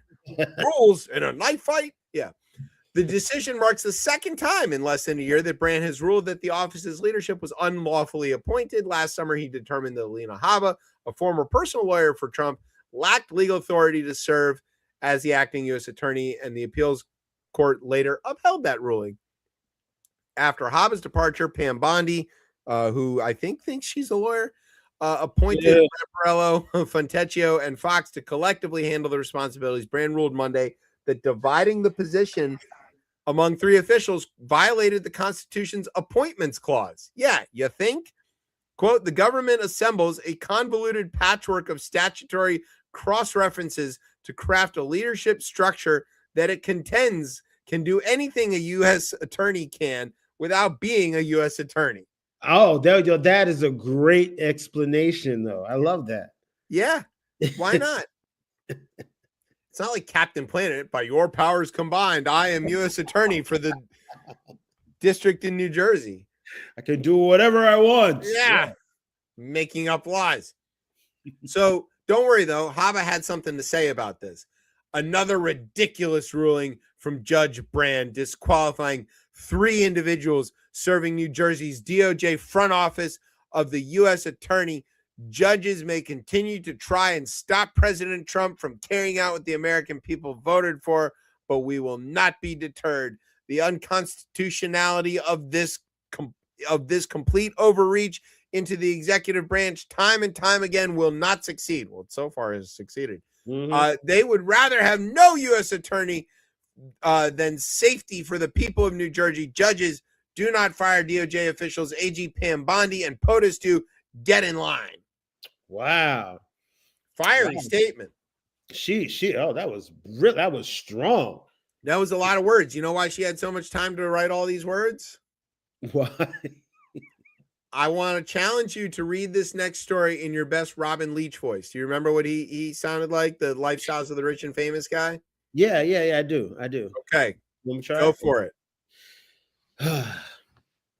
Alina Habba, the former acting New Jersey U.S. attorney and one-time personal lawyer for President Trump, divorced her millionaire husband after nearly 6 years of marriage and relocated to Palm Beach. The Post confirmed. The brunette firebrand 41 called it quits with hubby Greg Rubin sometime after she resigned from her role as the Garden State's top federal prosecutor in early December, friends of hers revealed on Tuesday.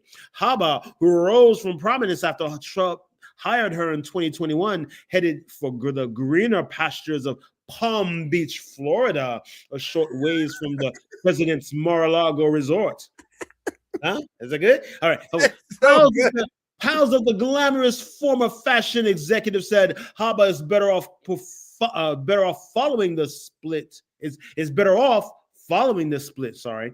She's a self-made lawyer who fought her way to the top, a devoted mom, and someone who refuses to dim her personality to satisfy critics. One friend said, even when life throws personal challenges her way, Habba is a strong woman who was lucky enough to leave a man not worth sharing a life with.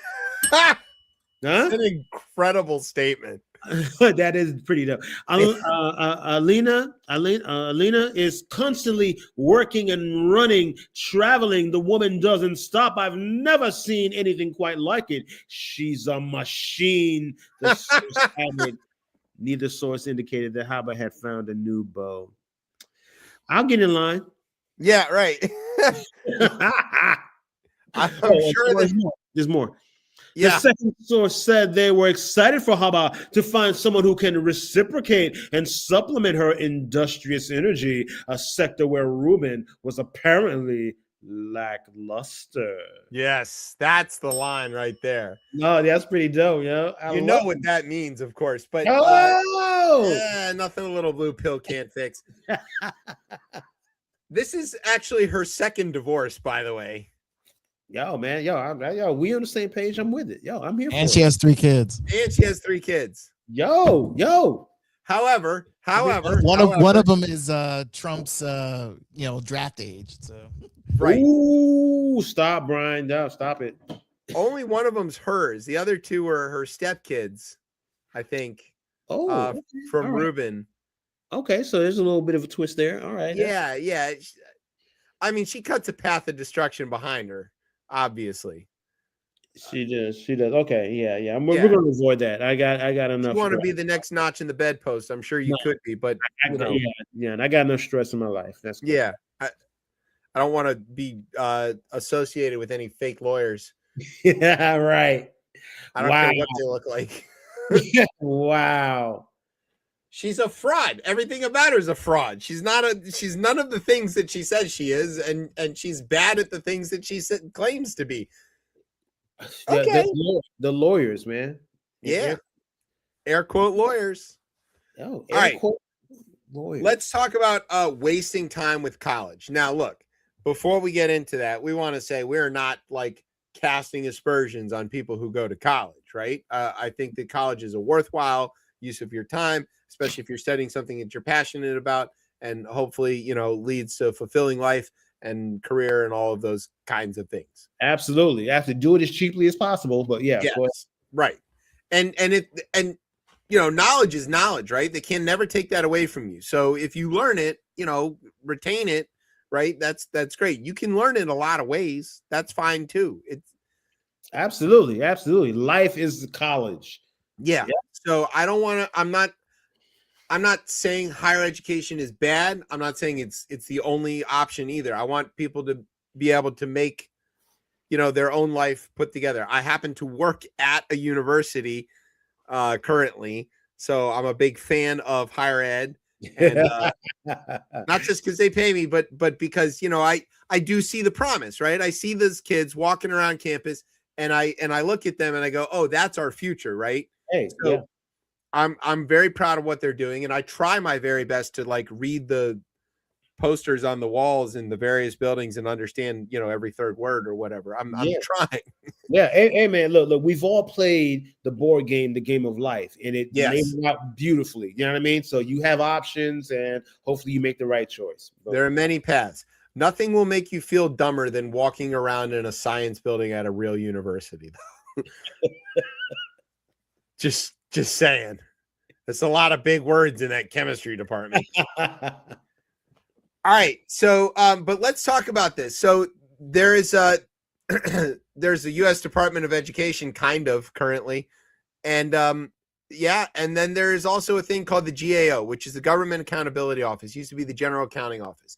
The GAO is a congressional agency, and their job is to audit stuff and check and see if it's working and report that back to Congress. They're called the watchdogs. I know this because my dad worked there for 30 years. And basically, they'll do things like test stuff. One of the things they got kind of famous for was like sneaking contraband through the TSA to see if the TSA was any good at their job. And the answer is no. They got 90% of the stuff that they brought in, including a bunch of guns, through the TSA checkpoints. Wow. Yeah. Way to go, GAO. So they went to go check some stuff with the student loans. Here's how this works. Student loans are backed by the federal government, but they're run by private student loan servicers. Those are companies whose job it is to basically handle the money. They collect the money from the repayments. They're the ones who pay the schools for the loans and all of that stuff. And they collect a fee, you know, for doing that, right? Which is paid for by the students and the government together. And they're not the ones holding the loan, though. The government holds the loan, right? So those companies take almost no risk. They're not in any trouble if things go bad, right? They're going to get paid regardless. But there is some oversight, and the education department is supposed to watch over them to make sure that they're executing on what the feds are paying them to do, which is to run the loan program, right? Well, GAO went to go check that. GAO investigators found in February of 2025 that the Office of Federal Student Aid, the FSA, stopped reviewing the accuracy of the loan servicers' records. FSA also stopped reviewing recordings of calls with borrowers to make sure that they're being given accurate information. So the agency that is supposed to watch these servicers wasn't watching them. And you want to know why? Why? Because there's nobody working there anymore. What happened? Wait. Okay, so explain. The Office of Federal Student Aid is supposed to conduct quarterly reviews according to its contracts with the loan servicers. These reviews include comparing loan servicers' borrowing records with FSA's own records to screen for gaps or discrepancies, as well as targeted reviews of borrowers in specific situations, including those who request temporary relief from their payments, right? Okay. That's like government oversight, right? That's the thing it should be doing. The assessments that were stopped, they're not doing them, are more labor intensive than other types of oversight that have been automated, the GAO says. According to the report, agency officials told the government watchdog that they stopped these reviews in early 2025 due to a lack of staffing. What do you think happened there? Yeah. Okay. Yeah. So that's wow. According to the report, FSA began 2025 with a little over 1,400 staffers, and by December it had 777, a 46% reduction. So half of their workforce, whose job it was to watch the money, isn't there watching the money. And it's because they got doged, and because the Trump administration wants there not to be a Department of Education, and they fired half the staff. But the money is still moving, but there's nobody watching it. So these loan servicer guys could be telling people any kind of fucking thing, stealing all the money, collecting all the money, putting borrowers into bankruptcy or ruining their lives and credit, even when they're eligible for repayment or even when they're eligible for forgiveness, and nobody's watching. No oversight. No oversight. That's your government efficiency right there, Elon. Wow. if there's anything you got to do, it's to watch the fucking money. Like the most basic function of the government is to not make things worse. That's like, just don't make it worse. Don't let the bad guys steal more shit. That's the baseline. Don't make it worse. Don't make it worse. When they fire all the IRS staff, guess what happens? People stop paying their taxes because they know they're going to get away with it because there's nobody watching the money. Wow. I like money. Do you like money, Pat? I love it. Yeah. What do you do with your money? Yeah, man. I take care of my people with it. Yeah. Yeah, but I watch it. Yeah. Oh yeah, you watch it. Yeah. I don't lose sight of my money. I watch the money. Like a hawk. Okay. Speaking of hawks. Okay. Man. College athletics. Now, there's a lot of teams that are named Hawks or Hawk something, like Iowa Hawkeyes, which is a weird name. College athletics is an important thing. I'm wearing a Michigan hat right now, right? I love college sports. Brian loves college sports. Brian's made a whole career out of college sports, right, Brian? Yep. Yeah. What were you doing? You were. Oh, I work in their, how do you interpret this? So the games that you see ESPN Plus. Yeah. So pretty much some of the games, George Washington, George Mason, and American, I help with that production. So, and there's some national games as well. I sort of either directed or was a part of those things. Okay. So when you hear that, that was Brian. Yes, and there's been some games where some highlights were on ESPN's top 10. So there you go. So yeah. See, so Brian loves college sports. I love college sports. Okay. Trump seems to be aware that they exist, which is a problem because he's going to get involved. As soon as he becomes aware there's something. Yeah. That's right. Best thing we could have done is just kept that shit quiet. JD Vance already broke the trophy when he was partying with those lunatics from Ohio. Oh, wow. Okay. You ready? Yeah, I'm ready. Let's go. White House Roundtable spent nearly 2 hours discussing the future of college athletics on Friday afternoon. This was last week. That's an incredible photo. It really is, yeah. What is he doing to that baseball? So hard, he's concentrating so hard on that ball. Is he catching that baseball? Yeah. Or is he letting it go and flying to its freedom? Be free, little baseball. What? Okay. This dude can't do anything. All right. The conversation was led by Trump and featured the most prominent political and college sports leaders in the country, including like Nick Saban and all of those guys. Don't worry. Also, somehow Ted Cruz. What? Okay. Yeah, the only sport Ted Cruz has ever played is nachos. The meeting started with repeated acknowledgement of many of the challenges facing the industry and ended with a frustrated Trump railing against Senate Democrats and the court system. You know, of course, the things that are relevant. Trump also promised to produce an executive order in the next week because that's the only way to get these things solved. He did not do that. Of course he did. No. So I'm going to sit down and I'm going to write an executive order based on many of the sentiments made, many of the sentiments I've been hearing over the last year about what a disaster this is for colleges, the players, the families, ruining everything, he said. Yes. Everybody. So what was he upset about? What?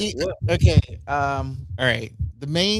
I think he's been watching again his typical Fox News. Yes. Okay. And pretty much, again, everyone's been complaining about the NIL and how it's really been ruining whatever, college sports in general. Yes. I mildly agree with that to a point. But everybody does. But for him, having his opening statements or one of the highlight of his statement saying that women's sports is dwindling, which is complete utter bullshit. Growing. I mean, it's just like dude, it's thriving, and especially in college sports. Now, unfortunately, when it comes to these NIL deals, I've noticed that in the last couple of weeks, there have been certain certain schools have gotten rid of their gymnastic program, which is mainly with a lot of women on it. Right. So I can understand it up to that point, because especially when it comes to big name schools and big name conferences. But you forget the fact is like, okay, this is run by pretty much either college basketball or college football. And that's where the NIL money has been going to and is causing all this crazy drama. The main reason I put this on the docket, so to speak, is this. Like you said, it happened on a Saturday for When we 2 should all been hours. watching college sports. Not just that. Last I remember, early in the week, didn't he start something like a nice little what was it again? We called it an Excursion. An excursion. He did Yes. this meeting while he should have been paying attention to the war. Right. So you took 2 hours. Get the to fuck bring in outta a here. whole bunch of people. Keep this in mind. Mind you, the video, the picture I posted is a little distracted with him trying to God knows what with that baseball. But majority of the people who were in that place, let's see, none of them were college students. None of them were college administrators. You had 2 former college coaches. I'll give you that. Yeah, you had Lil Marco, for some reason, Ron DeSantis, New York Yankees president Randy Levine, Why? Speaker of the House Mike Johnson. Mike Johnson was right next to him. Yeah. Yeah, and Ted Cruz was also in attendance. NCAA President Charlie Baker was there, Which along you with should be there, which I could agree, man. sure Yeah. several conference commissioners, university athletic directors, and presidents. All of that part makes sense. Former college football coaches Nick Saban and for some reason Urban Meyer. Right. Disgrace Urban Meyer. Yeah. Okay. They were there, as was Adam Silver of the NBA, and Representative Lori Trahan, a Democrat from Massachusetts, was the only elected Democrat featured. Okay. So you have a whole bunch of, except for Condoleezza, for whatever reason, she's there because she's part owner of some sports franchise. But still, it's like you have a whole bunch of white people, right? Issues with college sports that Men you too, have, none of those people are connected to, except maybe a few NCAA people who should be there. But the main thing here is like you have a freaking sitting president who again is distracting himself from something that he should be importantly doing, that he caused. Yeah. Keep in mind. And I just feel like, look, I know there's issues in college sports, and I know the NIL deal is the wild west right now. It is crazy. Transfer portals, all that stuff. It's a nuts. Okay. But honestly, these people are not there to fix it. What's Ted Cruz going to do about that? You know, the only thing that I know about Ted Cruz in college sports is that if he shows up at a game in Texas, the Texas team loses. That's true. That is always the case. If he's there, the Texas team is going to lose. It's the Cruz curse. It is infallible. He has never been there to see Texas or A&M or the Houston Astros or any other team win. If he's there, they're going to lose. It's just how it goes. So I mean, this may not even be relevant, but I'm gonna throw it out anyway. What you guys familiar with like the whole the scandal regarding like paying these kids to throw their games? Yeah, they're keep in mind. I remember, I don't know if you saw this video. There was a game there was a football game last season, and it was a guy who was playing for University of Buffalo. He caught a bomb pass, and he had a clear shot to go to the end zone. He ran right into the sidelines. Yeah. Everybody was like, what the hell? No one was in front of him, nothing. And everybody was like, that's kind of weird. A few days later, not a week, few days later, they found out that he was paid to do that. Yeah. And it is for whatever problem lately it's like most of these kids, it's not just in like the mid-major schools or even the lower mid-major schools. It's even the bigger ones that are caught by this stuff. And it is like, look, there's quote unquote money to be made, but somehow the way I see it is these guys are not talented enough or their skill set is not great enough to be warranted these lucrative deals that most of these other players get. There are guys for whatever reason is going to like 3 different schools and their money level keeps increasing because of whatever demands that school needs them for. And keep in mind, it is troubling to have certain schools almost breaking the bank trying to get these kids. I don't know if you know, speaking of New Jersey, Rutgers, I mean, they're going broke pretty much with their program, their football program. They haven't made a profit out of it since going to the Big Ten. And pretty much is like they're doing anything and everything to try to be relevant, but they can't. So there's no parity. The big schools have all the advantage. They're driving up the prices for everybody else. And then when you add the gambling aspect in on it, there's just too much room for corruption and people are going to lose confidence in the sport in general. They're just not going to, if you talk to longtime soccer fans, they're going to tell you that every FIFA game is fixed. They don't care for pretty much. Because Speaking they think of which, Iran may be out, so Italy might come back in for any of the Italians out there, especially from New Jersey. But is that what's happening? In likelihood, that's where it's going at. But like you said, speaking of curves, the NCAA is, I mean, I've always had issues with the NCAA right from the jump when they only want to step in when they feel like it's needed to be stepped in, because everyone is complaining about certain things from time to time for years about either one school's doing better than the other due to the fact that like they did some weird shit here and there and everywhere. Like the most notable thing I remember is USC getting busted and pretty much had their national championship revoked and all that stuff, which is fine, but it took them long enough to do it.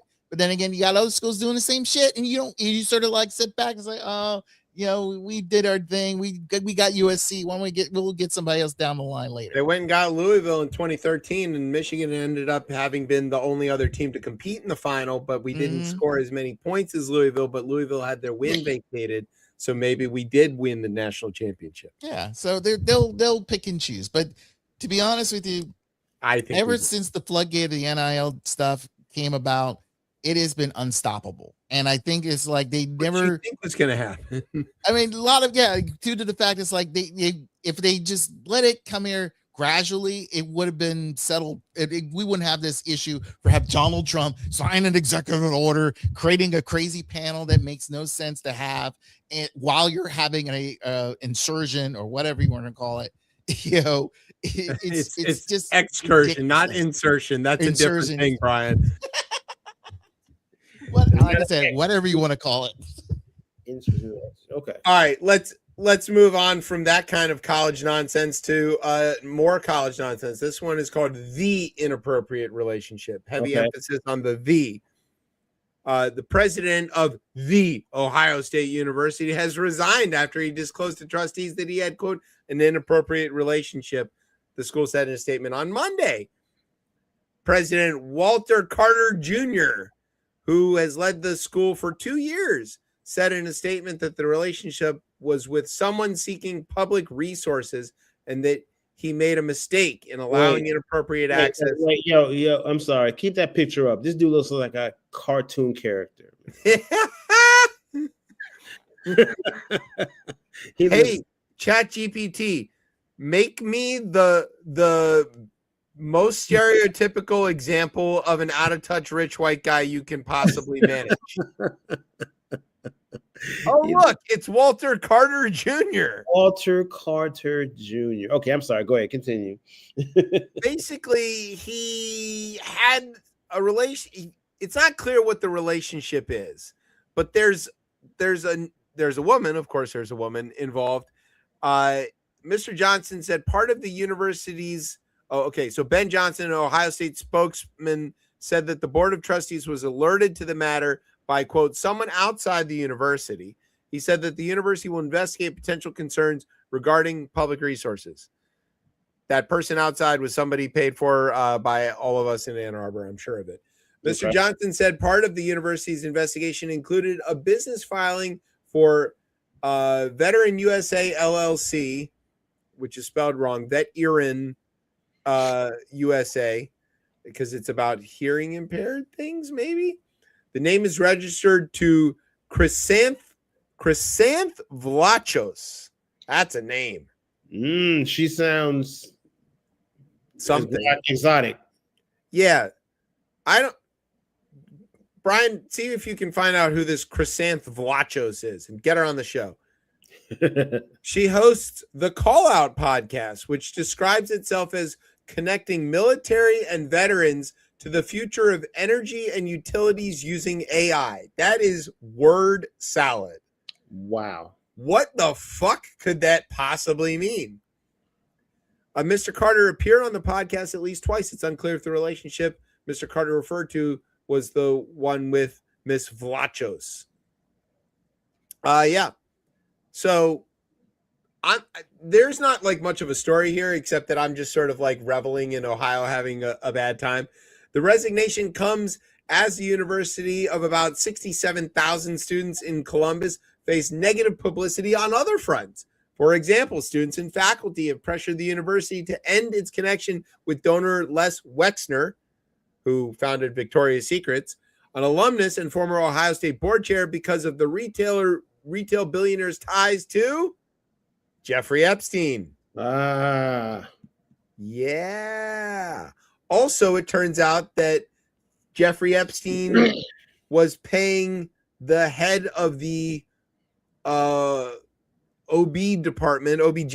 department at Ohio State $25,000 a month just because, and that guy was, maybe treating people that maybe Epstein did things with. So, Ohio.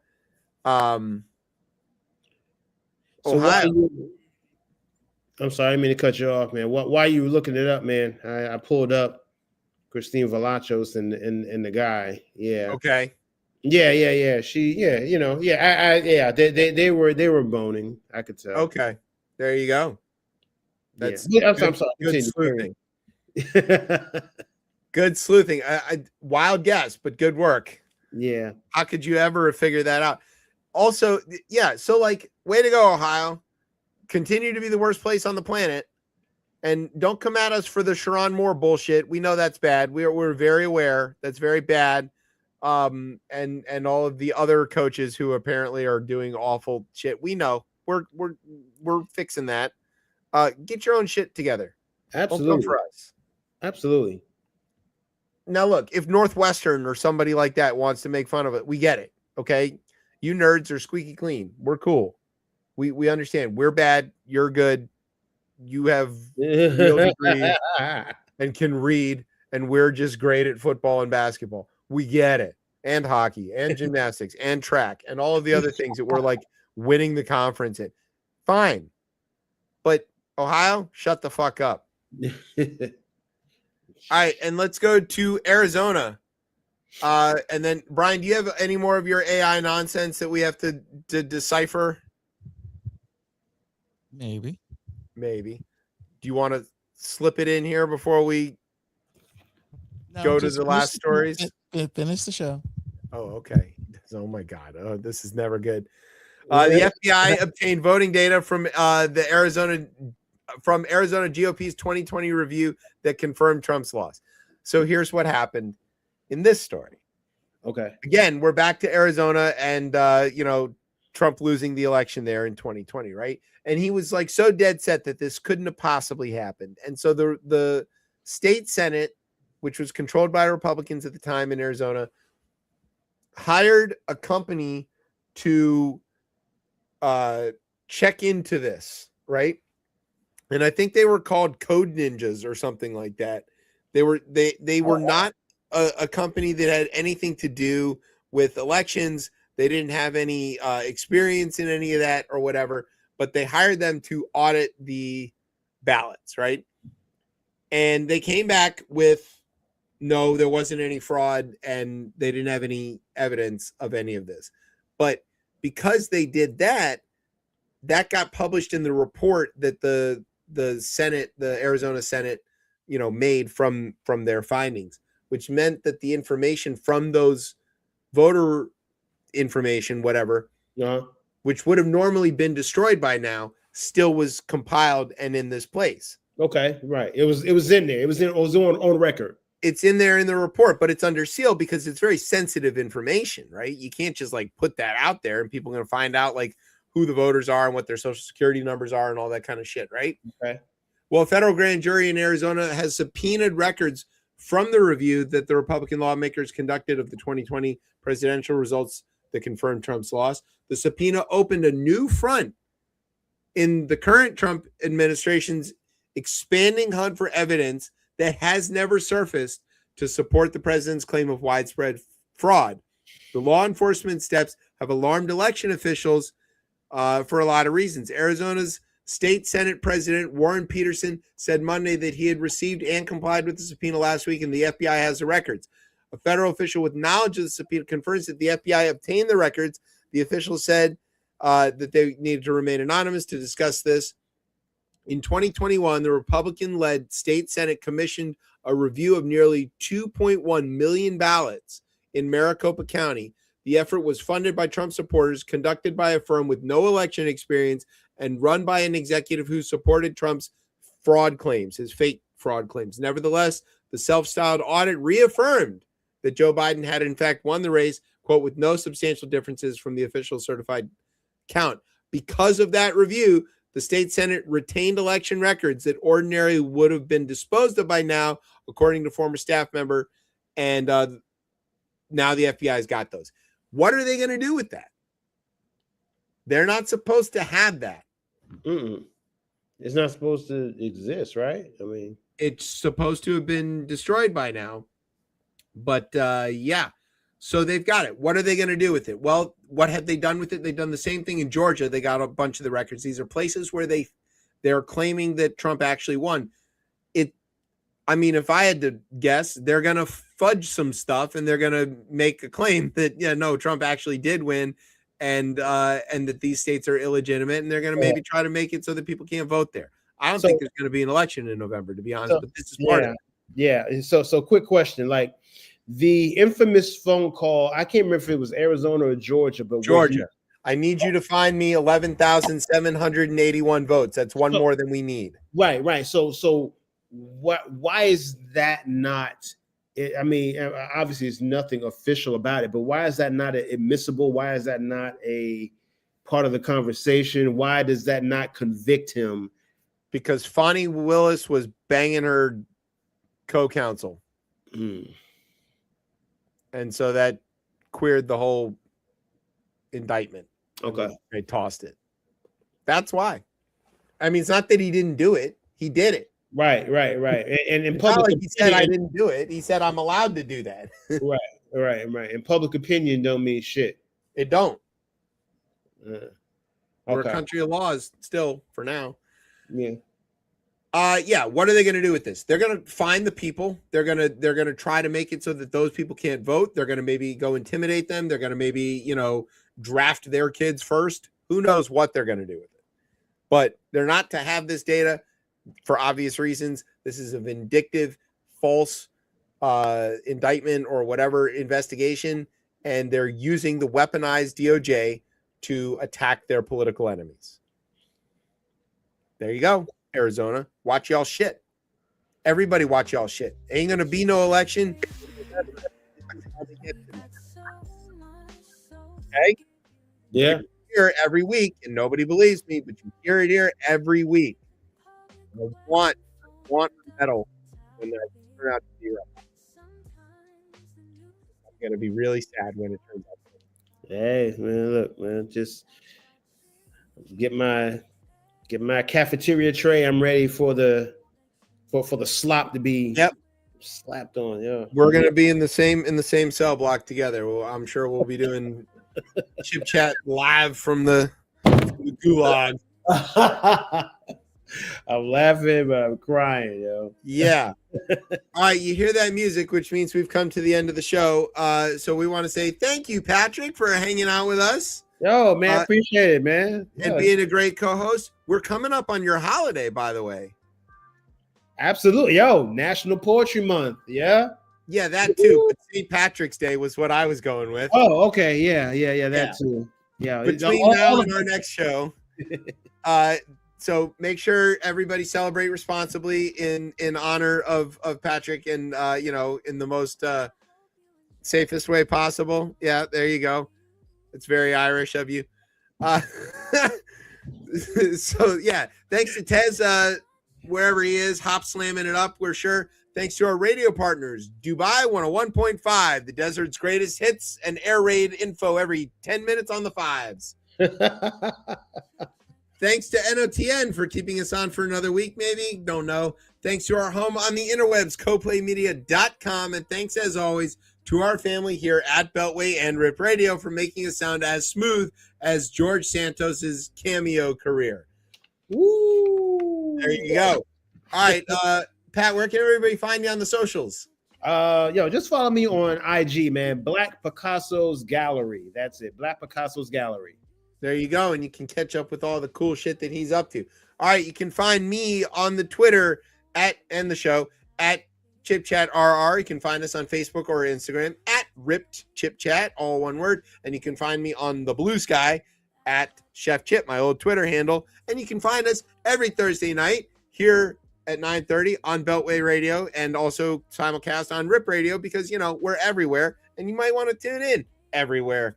Stay tuned in the next few weeks. We got a lot of good guests coming up. It's going to be really cool. You're probably going to learn some stuff. You might see some familiar face. It's going to be good. I promise you that. We've been working hard at that. Our production staff is run by Brian. He's doing way more work than Tez has ever done in his entire life. And that's the end of the show. I'm Chip. That's Pat. Brian somewhere in the back. You've been listening to Chip Chat on Beltway Radio and beyond. Yeah.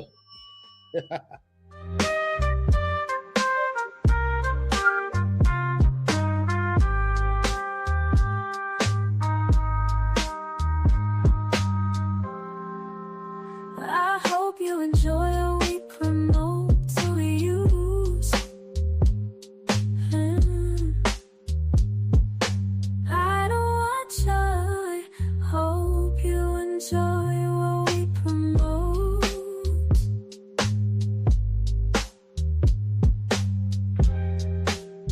Chip Chat Radio, and we're your host. I hope you enjoy what we promote.